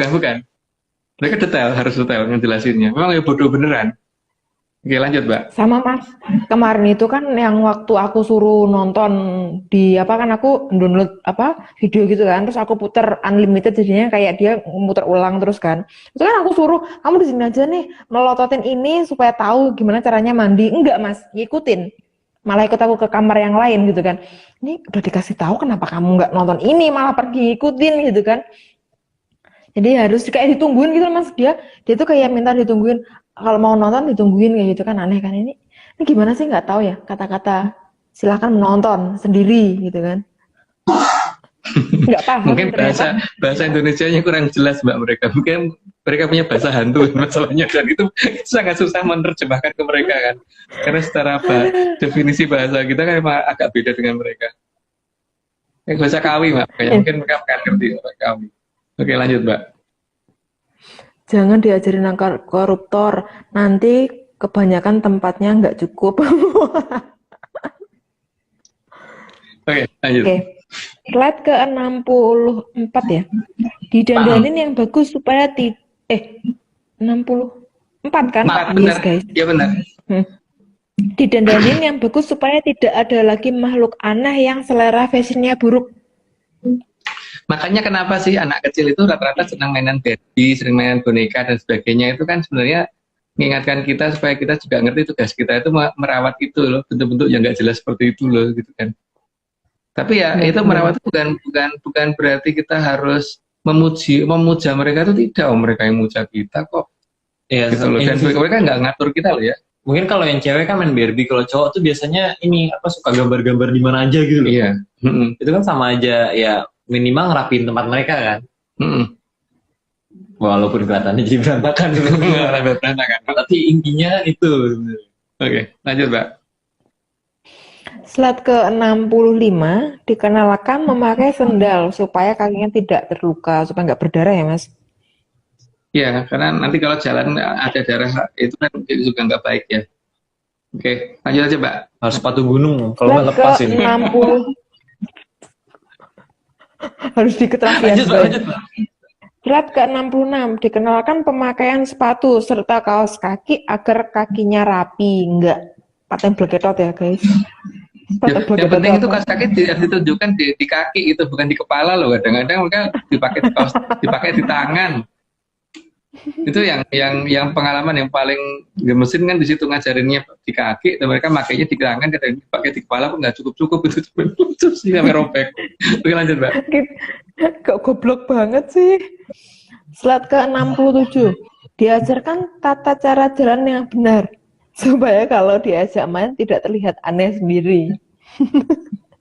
Ya paling tidak seperti ya ngambang atau gimana gitu. Jadi sekali-kali kayak jalanan napak bumi gitu, saya cuma ngambang doang. Oke, lanjut, Mbak. Kalau enggak cuma loncat ya kan? Slide Gitu, ke 68. Saat ke 68, mereka biasanya tidak tahu cara memotong kuku, maka perlu diajarkan manicure, pedicure. Itu cukup nyetelin YouTube ya, karena mungkin ngajarinya sangat susah, dan kalau kuku kita pakai untuk ajarin gitu kan lama-lama habis juga. Jadi mending ya setelin video itu yang paling baik. Kan sekarang ada YouTube. Tapi dia malah jadi ngeklik komputer gimana? Bukan ngikutin yang di video. Jadi suruh diberitahu bahwa jangan diklik, biarin aja itu lihat itu aja. Gitu. Ya, lanjut, Mbak. Oke. Ini Menyanus bilang gini, kudu sabar yang ngajarin rodo dedel ya. Rodo dedel. Orang mau rodo ya Mas? Pokoknya blow on maksimal itu. Slide ke 69. Ya, 69 udah belum? Ya. Benar. Supaya kukunya bagus, diajarkan juga dengan yang namanya teknologi kutek, yang warnanya lucu-lucu. Nah itu, karena memang kuku mereka rata hitam-hitam gitu, karena memang ya sudah nggak terawat dari lama kan. Tapi nggak tahu kalau Mbak malah seneng kutekan itu mau nggak dulu. Mereka kalau Mbak kutekannya warnanya hitam, ya mereka nggak akan. Nah, ini nggak hitam. Nanti mereka pakai punya aku aja kuteknya. Aku. Yuk. Oke, lanjut. Slide ke 70. Supaya tahu waktu bermain, berkunjung, dan apapun itu, maka diajarkan cara memakai dan membaca jam tangan ya, agar saat malam tidak jalan-jalan sendiri. Jadi harus ikut aturan jam kunjung yang dibuat oleh manusia. Jadi kalau mau main itu harus tahu waktu. Ya, jadi jangan keluyuran malam hari gitu. Jadi kan malam hari jadi sepi, jadi bukan malah mereka ketawa dan apa-apa malam hari gitu. Ya pokoknya kalau mereka mau keluyuran, mau bikin begijikan dan sebagainya, jangan di jam orang tidur, ini ganggu. Lanjut, Mbak. Slide ke-71, supaya bisa membantu pekerjaan manusia, maka mereka perlu diajarkan pelajaran fisika, kimia. Cuman ini dan lain-lain emang, tapi pasti ngeselin itu karena sangat-sangat sulit gitu, dan tapi mereka bisa loh diajarin bagaimana menentang hukum fisika paling tidak. Oke, Mbak, lanjut. Slide ke-72. Kenalkan juga mereka dengan yang namanya kebersihan lingkungan sehingga daerah di sekitar mereka minimal menjadi lebih rapi dan indah. Ajarin nyapu, ajarin bersih-bersih, terus motong tanaman itu kalau perlu. Jadi biar paling tidak mereka tuh bisa membantu itu gitu. Jadi memperindah juga. Jadi mereka juga bisa memayu hayuning bawono di level mereka gitu kan. Atau Pak DJ pakai vacuum cleaner. Iya. Oke, lanjut Mbak. Slide ke-73. Ajarkan juga supaya mereka itu tahu tatarannya, berada di mana. Batasan perlakuan terhadap manusia agar mereka hormat kepada manusia. Yang penting itu ya, mereka harus hormat terhadap manusia dan mereka tahu derajat mereka ada di mana gitu. Jadi mereka supaya tidak boleh yang namanya mengadakan perjanjian, terus nyakitin manusia dan sebagainya, itu mereka harus diajarin dengan benar. Karena ya mereka memang blow on maksimal gitu tadi ya. Ini ada yang nanya nih Om, makannya opo? Untuk masalah makanan ada 3 jenis ya sebenarnya. Seperti hewan itu ada yang karnivora, ada yang herbivora dan omnivora. Untuk yang karnivora sama omnivora itu yang makan daging dan itu pasti sudah akan langsung ditangani oleh leluhur di bawah Kilura Sabdopalon ya. Tugas kita kan yang herbivora itu ya. Makanya kalau seperti kunti dan sebagainya itu kan mereka senangnya di pohon randu karena memang makanannya kan buah dan biji randu gitu loh. Jadi nggak repot sih, biar mereka cari sendiri gitu sih. Nyari sendiri berarti. Oke, lanjut Mbak. Lanjut Mbak Ntar gengs. Slide ke-74. Jadi manusia seharusnya mulai mencarikan model mereka itu akan dijadikan apa. Bukan malah ditinggal kabur, karena ajaran Hamamayu Hayuning Bawono itu bukan untuk kabur. Ya, itu Hamamayu Hayuning Bawono loh ya, bukan kabur untuk kabur ke Bawono. Kabur ke Bawono karena melihat mereka itu bukan. Oke, Mbak lanjut aja. Jangan dikasih, katanya ada yang bilang jangan dikasih makan nanti manja. Oke. Slide ke-75. Jadi, salah satu tugas manusia adalah mengajari dan mengedukasi mereka untuk menjadi lebih tertata dan enak dipandang. Sorry. Tertata. Tentara itu apa? Salah. Kayaknya nggak perlu dijelasin lagi Mbak ya, kan tadi udah ada banyak cerita. Oke, lanjut. Oke. Slide ke-76. Karena menaikkan derajat makhluk asar itu memang menjadi bagian dari Hamamayu Hayuning Bawono. Menaikkan derajat bukan mereka berarti sederajat dengan kita ya Mbak ya, tapi di bawah kita ya. Jadi itu yang harus diingat-ingat. Di bawah kita loh, jangan sampai mereka itu di atas kita. Lanjut. Menaikkan derajat di sini itu maksudnya kan minimal mereka itu kalau ditonton tuh ya nggak kasihan banget gitu kan Mas. Jadi ya, kalau secara estetika itu masih bisa lah dilihat gitu kan. Maksudnya kan itu kan. Iya. Slide ke-77. Sementara itu, daging kelapa bisa dijadikan segala bentuk olahan makanan dan minuman. Ayo aja Mbak, itu pasti udah pada tahu. Slide ke-78. Ketika masih muda, bisa digunakan untuk dibuat es kelapa muda. Itu enak itu. Lanjut aja Mbak. Slide ke-79. Bisa juga digunakan untuk membuat santan yang bisa digunakan untuk es dawet, opor, ayam, dan lain-lain. Jadi cendol dawet guys. Enak gitu emang. Itu lanjut aja Mbak. Slide ke-80, air kelapa juga bisa menyembuhkan penyakit tertentu serta menetralkan racun organik yang tertelan manusia. Jadi juga bisa digunakan untuk ini ya, nyuci pusaka, terutama ya air dari kelapa gading. Kalau dari kelapa hijau tuh nanti baunya yang nggak enak. Yang enak tuh yang kelapa gading, karena baunya nggak. Kelapa gading ya? Kelapa gading, kalau nyuci pusaka. Bukan kelapa hijau. Bukan kelapa hijau. Bukan kelapa yang warna oranye itu Pak. Kelapa cengkir juga bukan. Oke, lanjut Mbak. Slide ke-81. Juga bisa diolah menjadi ramuan yang sangat menyehatkan bagi manusia. Lanjut aja. Slide 82. Bisa juga diolah menjadi minyak yang bisa digunakan untuk menggoreng. Ya, lanjut aja Mbak. Udah ngantuk. Slide ke-83.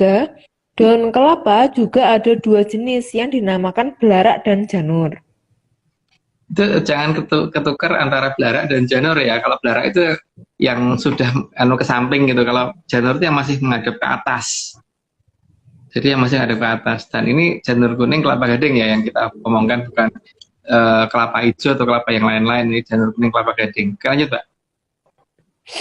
Slide ke-84, belarak adalah daun kelapa yang sudah menghadap ke samping. Jadi merupakan daun tua. Oh, ternyata aku kebablasan, nanti lanjut aja.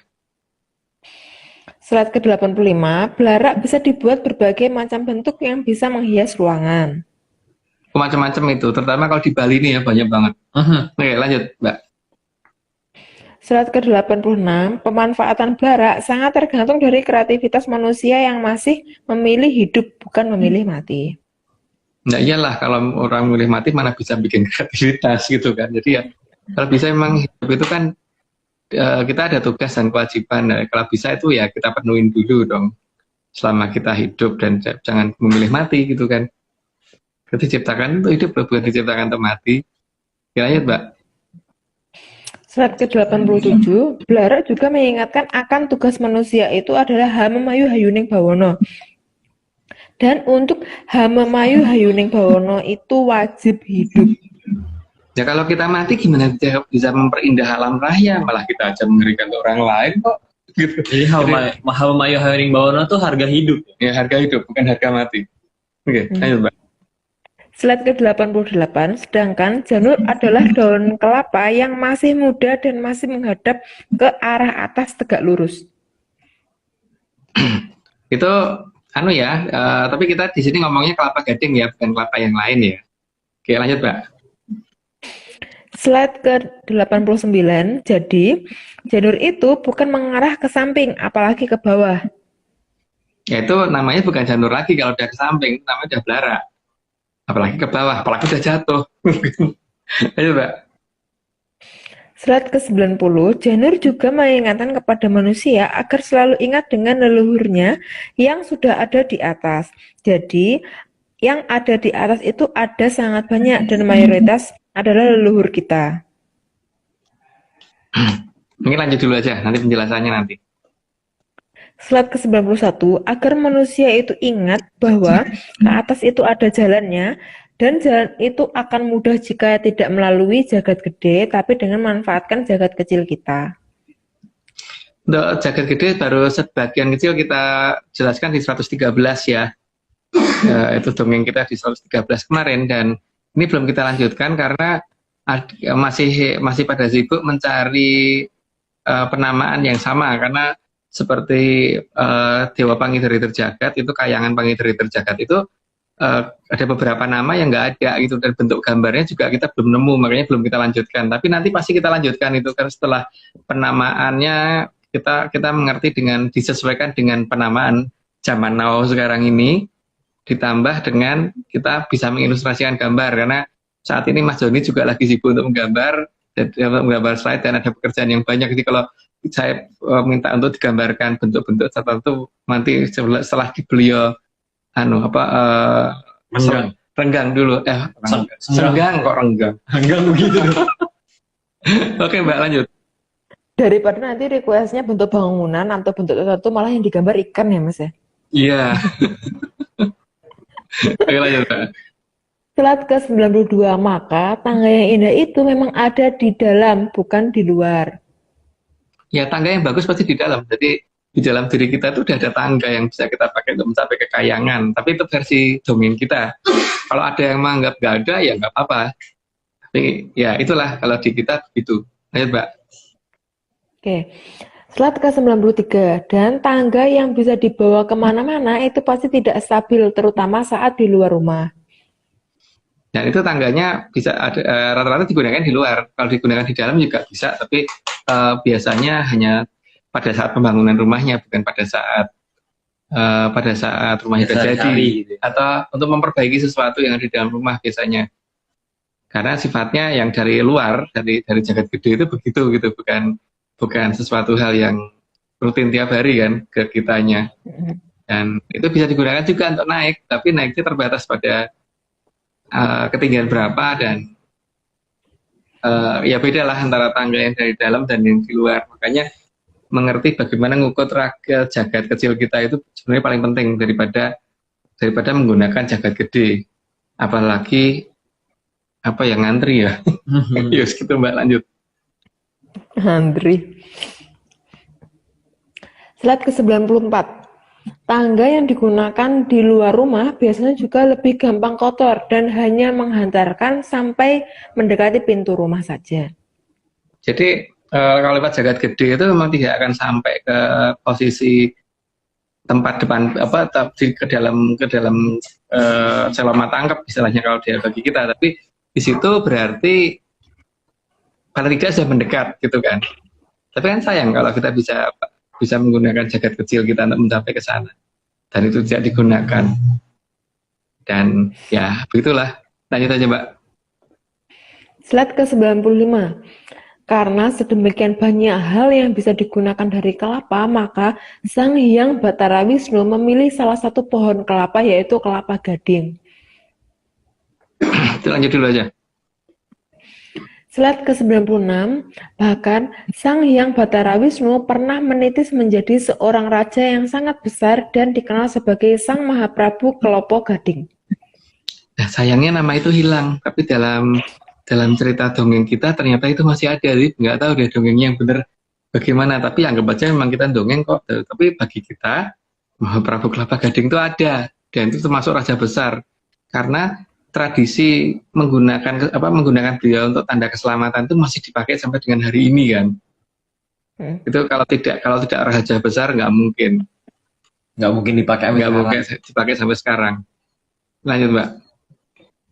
Oke. Slide ke-97, sedemikian besar jasa Sang Mahaprabu Kelapa Gading atas Nuswantara, maka meskipun keberadaannya dilupakan, tapi nama beliau bisa dijadikan simbol keselamatan. Dan sampai sekarang itu masih terjadi ya, jadi artinya beliau pasti ada gitu kan, dan itu di zaman apa, itu mau dicari sendiri. Tapi yang jelas beliau ada di masa itu dan mempunyai wibawa yang sangat besar, sehingga tanda yang dipakai beliau itu bisa dipakai untuk menghindarkan dari mara bahaya gitu. Lanjut Mbak. Slide ke-98. Sang Mahaprabu Kelapa Gading pernah menata agar semua makhluk bisa hidup berdampingan. Jadi bukan untuk saling menakuti dan saling mengancam dengan dalih mengadakan perjanjian. Ya tapi kalau mau ada perjanjian, kalau ada yang mau ya monggo, kalau saya sih nggak mau ya janji-janji seperti dengan makhluk seperti itu. Tugas kita kan noto bukan ditoto. Bukan janji mereka. Janji ngajarin boleh. Janji ngajarin boleh, tapi kalau janji nanti mereka minta apa itu nggak mau, kita harusnya nggak boleh seperti itu gitu. Oke lanjut Pak. Oke. Slide ke-99, bagi Sang Mahaprabu Kelapa Gading tidak boleh ada makhluk asor yang mengajak manusia mengadakan perjanjian karena mereka di bawah manusia dan harus diatur oleh manusia. Ya namanya Memayu Hayuning Bawono, kalau kita setataran dengan mereka nggak bisa ngatur mereka. Kita berarti apalagi kalau mereka dianggap lebih tinggi daripada kita, itu lebih nggak mungkin dia memayu kan. Jadi supaya bisa dia memayu ya kita harus di atas mereka, dan itu mereka harus diajarkan supaya ngerti tataran dan tingkatan bahwa mereka ada di mana posisinya gitu, bukan mengajak perunding dan kita mau gitu. Kita lanjut Mbak. Habis ini ya. Slide ke-100, Sang Mahaprabu Kelapa Gading juga mengajarkan secara sempurna dari definisi Hamemayu Hayuning Bawono, jadi bukan kabur atau ketakutan. Ya, kalau kita punya tataran yang lebih tinggi, memang seharusnya kita tuh Hamemayu Hayuning Bawono, bukan ketakutan kepada Bawono gitu ya. Apa tadi? Ketakutan isan-isan Bawono gitu loh. Karena mereka isan-isan jagat gitu, jadi mereka tuh harus ditoto. Bukan isan-isan jagat yang harus ditakuti. Oke, sekarang berarti disclaimer dulu. Dulu. Kita sesuai request pakai echo. Jadi apakah ekonya sudah terdengar? Oke. Ini dia. Ini semua cuma dongeng. Tidak percaya, tidak apa-apa. Kalau mau percaya, ya jalan. Ya lagi. Atau yang enggak satunya? Nanti. Iya deh. Ini semua cuma dongeng. Kalau nggak percaya ya nggak apa-apa. Tapi kalau mau percaya, ya jangan. Oke, kita lanjut. Itu dia. Kita dangdutannya sudah selesai.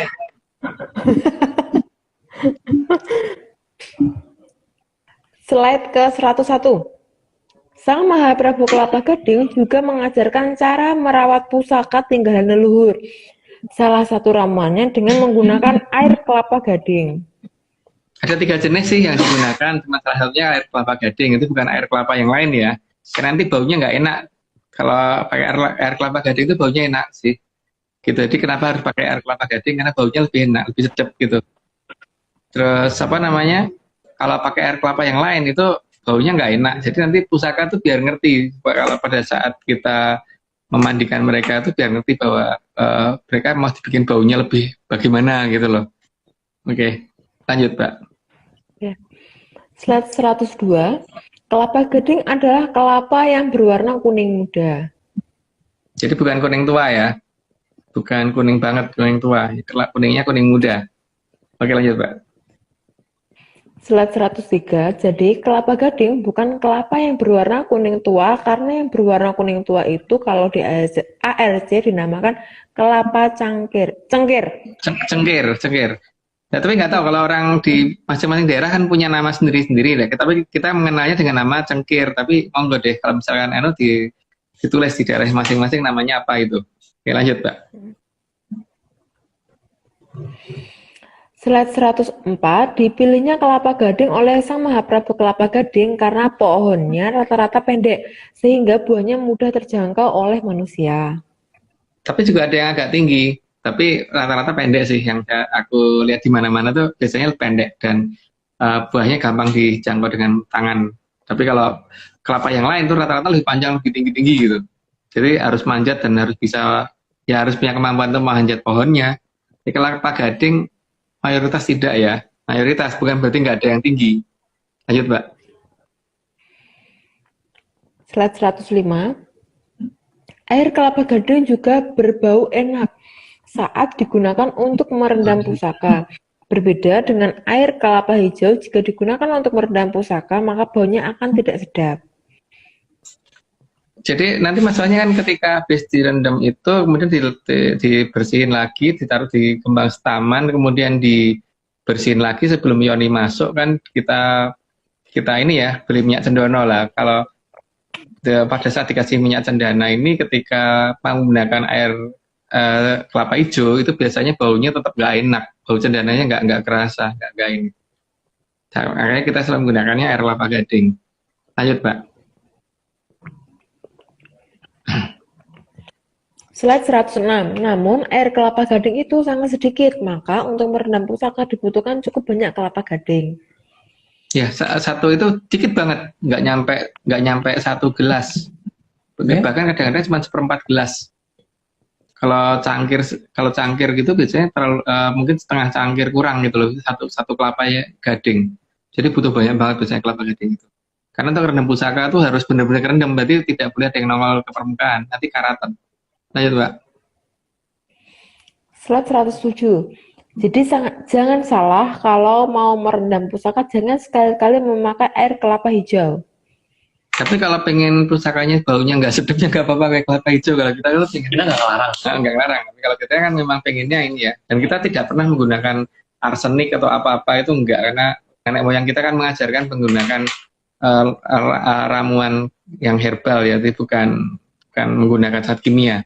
Tapi ini ada yang mau ambil dari kelapa gading di Jakarta, salah juga ya dia.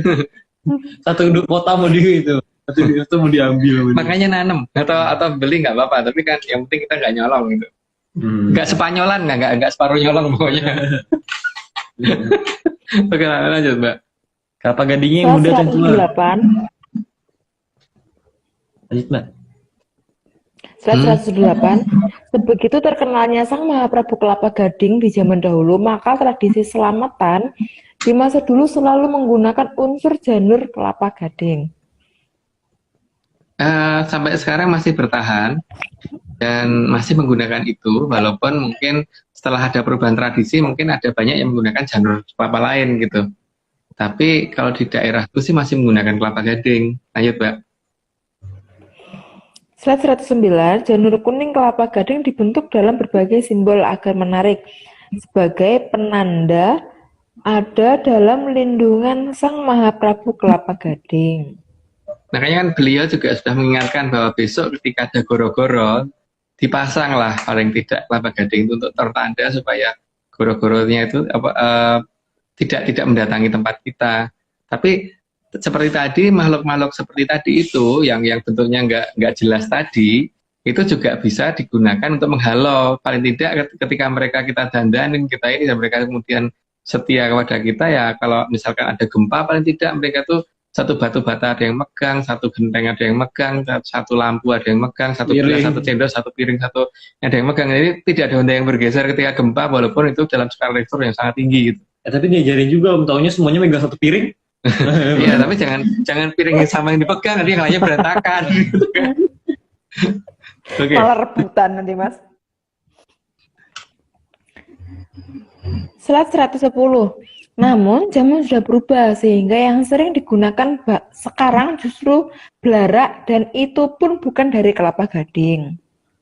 Ya paling tidak kita hanya mengingatkan kembali untuk yang ini loh, untuk yang mau dengar, karena ini kan juga teman dongeng ya, jadi nggak masalah untuk tidak dipercaya. Jadi kalau bisa janur kuning kelapa gading. Kalau bisa. Tapi kalau nggak bisa ya bukan menjawab ARC. Oke, lanjut Mbak. Slide ke 111, hilangnya pakem tersebut membuat para kolo merasa boleh bertindak semau mereka karena bukan di bawah lindungan dari Sang Mahaprabu Kelapa Gading. Di sini beda antara kolo dengan makhluk komorasor yang tadi ya, karena ini termasuk bangsa bekasaan yang luar biasa ganas, dan sebagian dari mereka tuh ada di dalam terahnya Bathara Kala. Jadi ini yang berbahaya yang seperti ini. Dan untuk yang seperti ini memang perlu keahlian khusus dan kemampuan khusus untuk mengatasi mereka. Ini bukan diajak berunding tetepan. Oke, lanjut Mbak. Padahal slide 112, padahal dari bentuk juga sudah ada yang melambangkan kedatangan Sang Jamur Dipo. Tapi sayang pakem kelapa gadingnya hilang.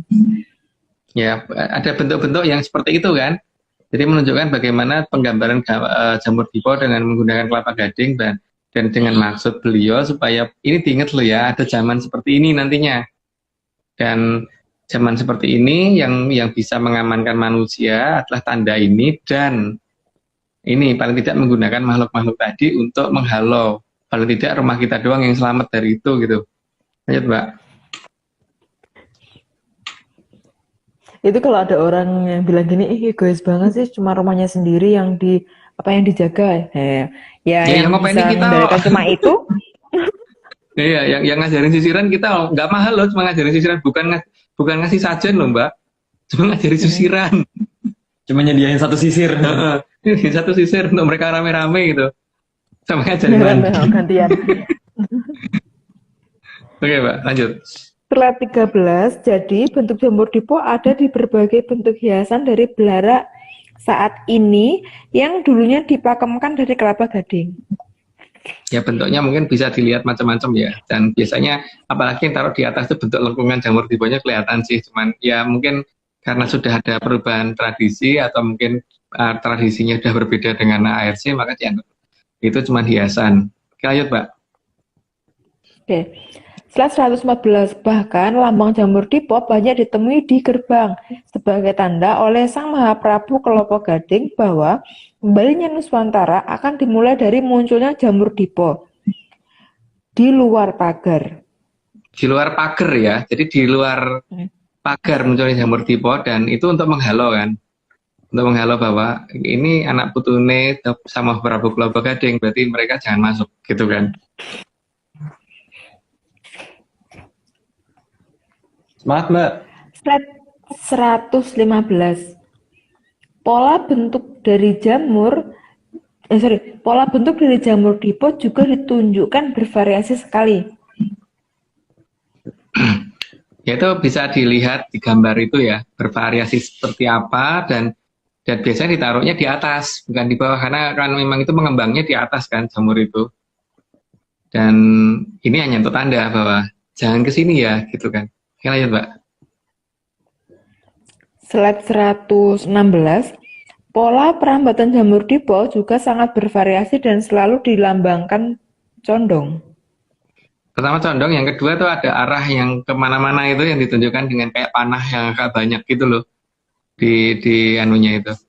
Dan itu ke atas gitu loh, jadi melebar ke atas terus kemudian menyebar gitu.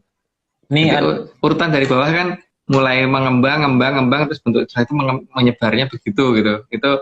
Itu tapi ya kalau pakem itu sudah hilang ya nggak tahu ya. Tapi kan kalau kita menganggap seperti itu. Gitu. nih ada yang nanya Om, kalau misalnya janurnya nggak dibentuk gimana? Misal dicantelin di atas pintu doang. Nggak apa-apa, namanya beliau kan mintanya janur kuning kelapa gading, bukan dibentuk-bentuk. Bukan janur kuning. Cuman dibentuk. kalau bisa dibentuk itu lebih bagus. Tapi kalau tidak ya nggak apa-apa toh.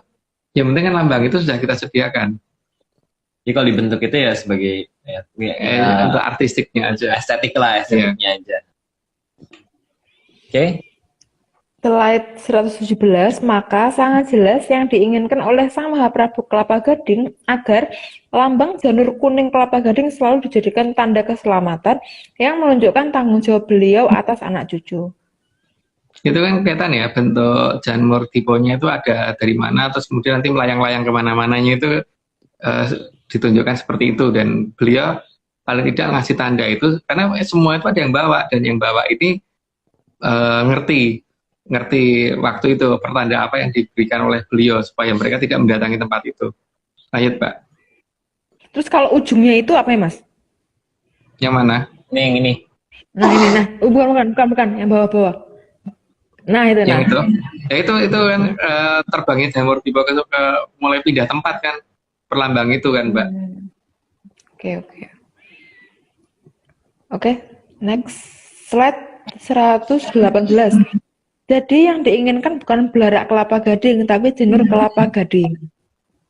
Ingat loh ya, janur kuning kelapa gading, bukan belaraknya ataupun janur yang lain gitu. Lanjut, Mbak. Slide 119, karena janur kelapa gading berarti dijampangi oleh nur kang wening.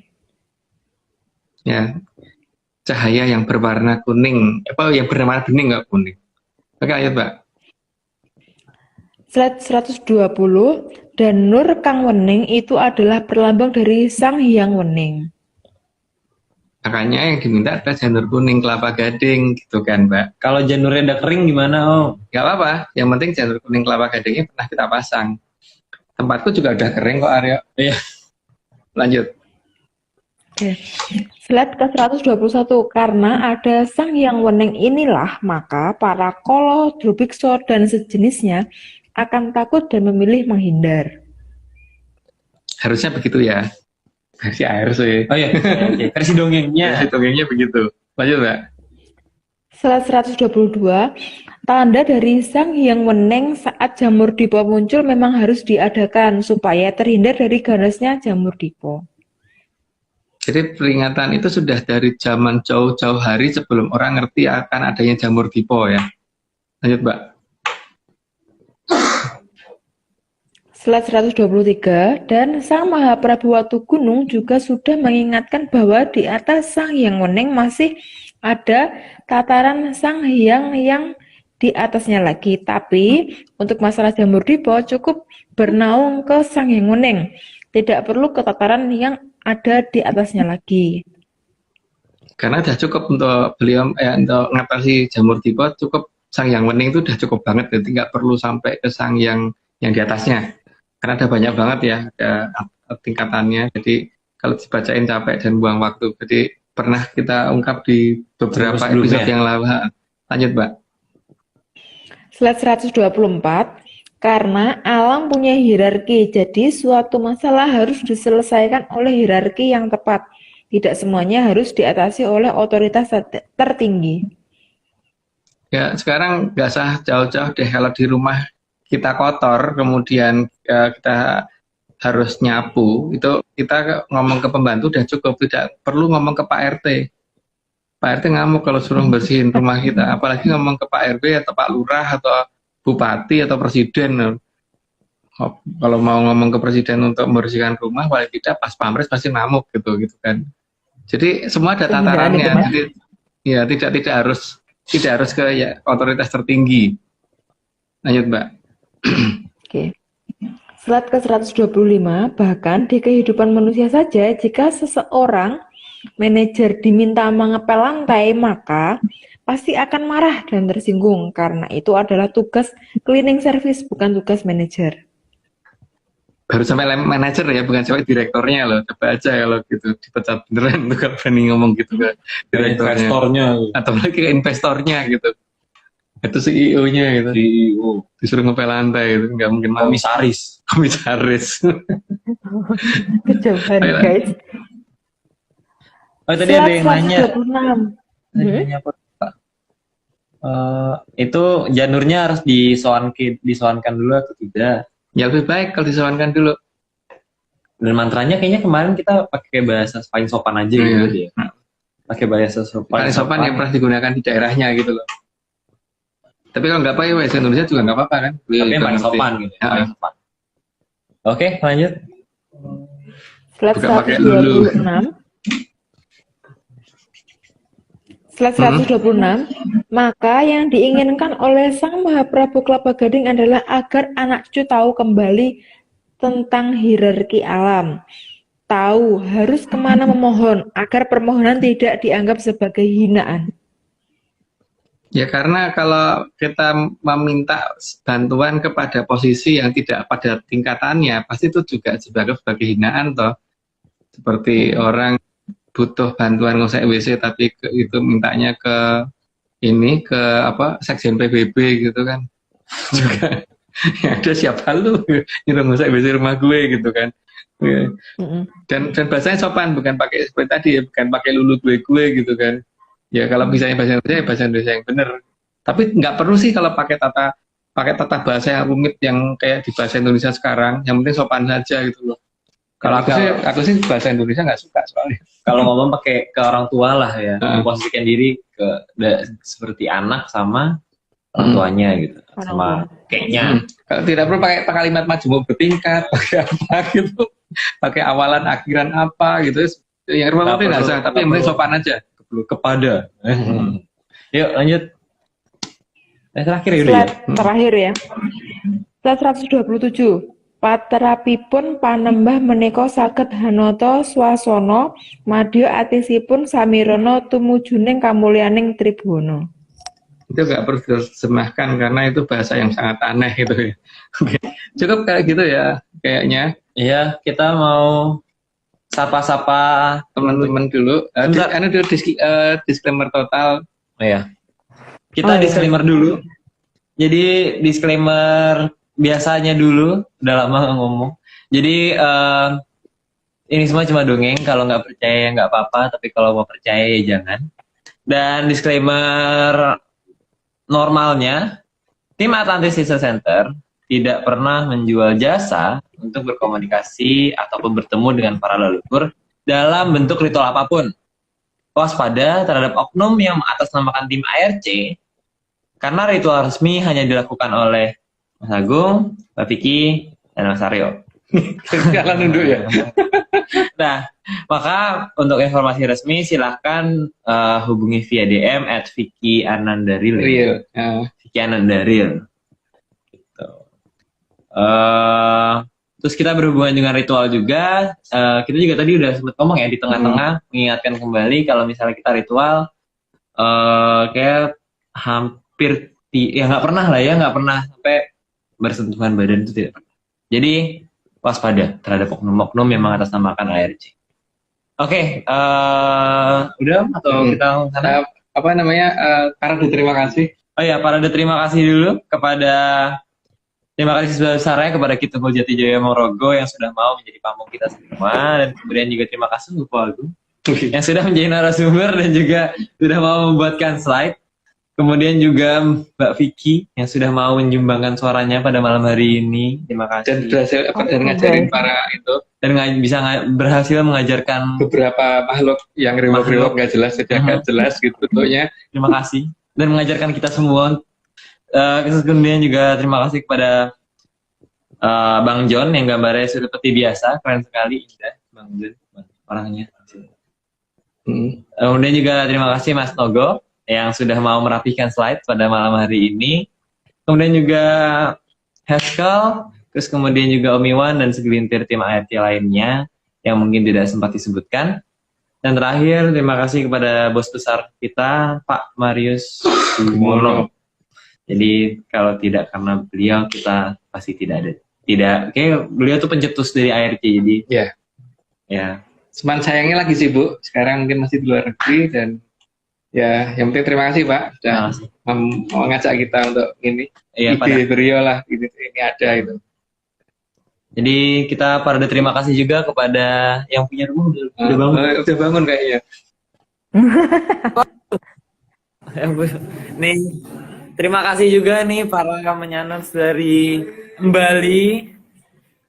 Deketin yuk kameranya yuk. Yuk silakan memperkenalkan diri. Yang ini ada Vicky juga. Ada Vicky juga. Ini ada Mas Komang, terus ada siapa lagi? Merte. Ini ada Mas Merte. Iya, terusnya juga ada. Nah, ini dia nih. Ini pelukis kita nih selama ini. Jadi sekian sudah kita live hari ini dari Bali. Jadi sampai jumpa mungkin dari negara apa? Jembrana. Oh, kita dari Hotel Segara Mandala, dari Hotel Segara Mandala di Jembrana. Dan jadi teman-teman mungkin kita akan menginformasikan Mas perihal ini ya, apa namanya, kopi darat, kopdar yang akan dilakukan di 3 tempat. Mungkin informasinya itu akan diupload secepatnya. Tapi untuk besok kita akan lakukan di sini di Jembrana di Hotel Segara Mandala di daerah Jembrana. Tempatnya enak banget. Tempatnya asik banget, seru banget. Jadi kalau misalnya ada yang mau bergabung silahkan bergabung. Dan ya bergabung aja, tidak ada tuntutan dari kita juga. Ya kalau nggak mau bergabung ya nggak apa-apa sih. Jadi teman-teman sekian malam hari ini dan sampai jumpa di pertemuan minggu depan. Oh ya nanti untuk perkara waktu itu bisa hubungi ini di bawah ini. Dan jadi kita bakal nampilin slide flyer juga kan untuk itu kopdar di beberapa tempat ini yang di Bali. Terus untuk Sherlock-nya mungkin kalau misalnya ragu di Google Map nanti bisa DM aku ya guys. Ya, oke. Jadi sekian hari ini, sampai jumpa di pertemuan Rabu depan. Pertemuan di Rabu depan. Pertemuan Rabu depan di episode 116 masih di episode series yang sama. Jadi sampai jumpa di minggu depan, dan kalau ada kopdar sampai jumpa di kopdar, dan salam sehat dan salam menyan. Salam menyan guys.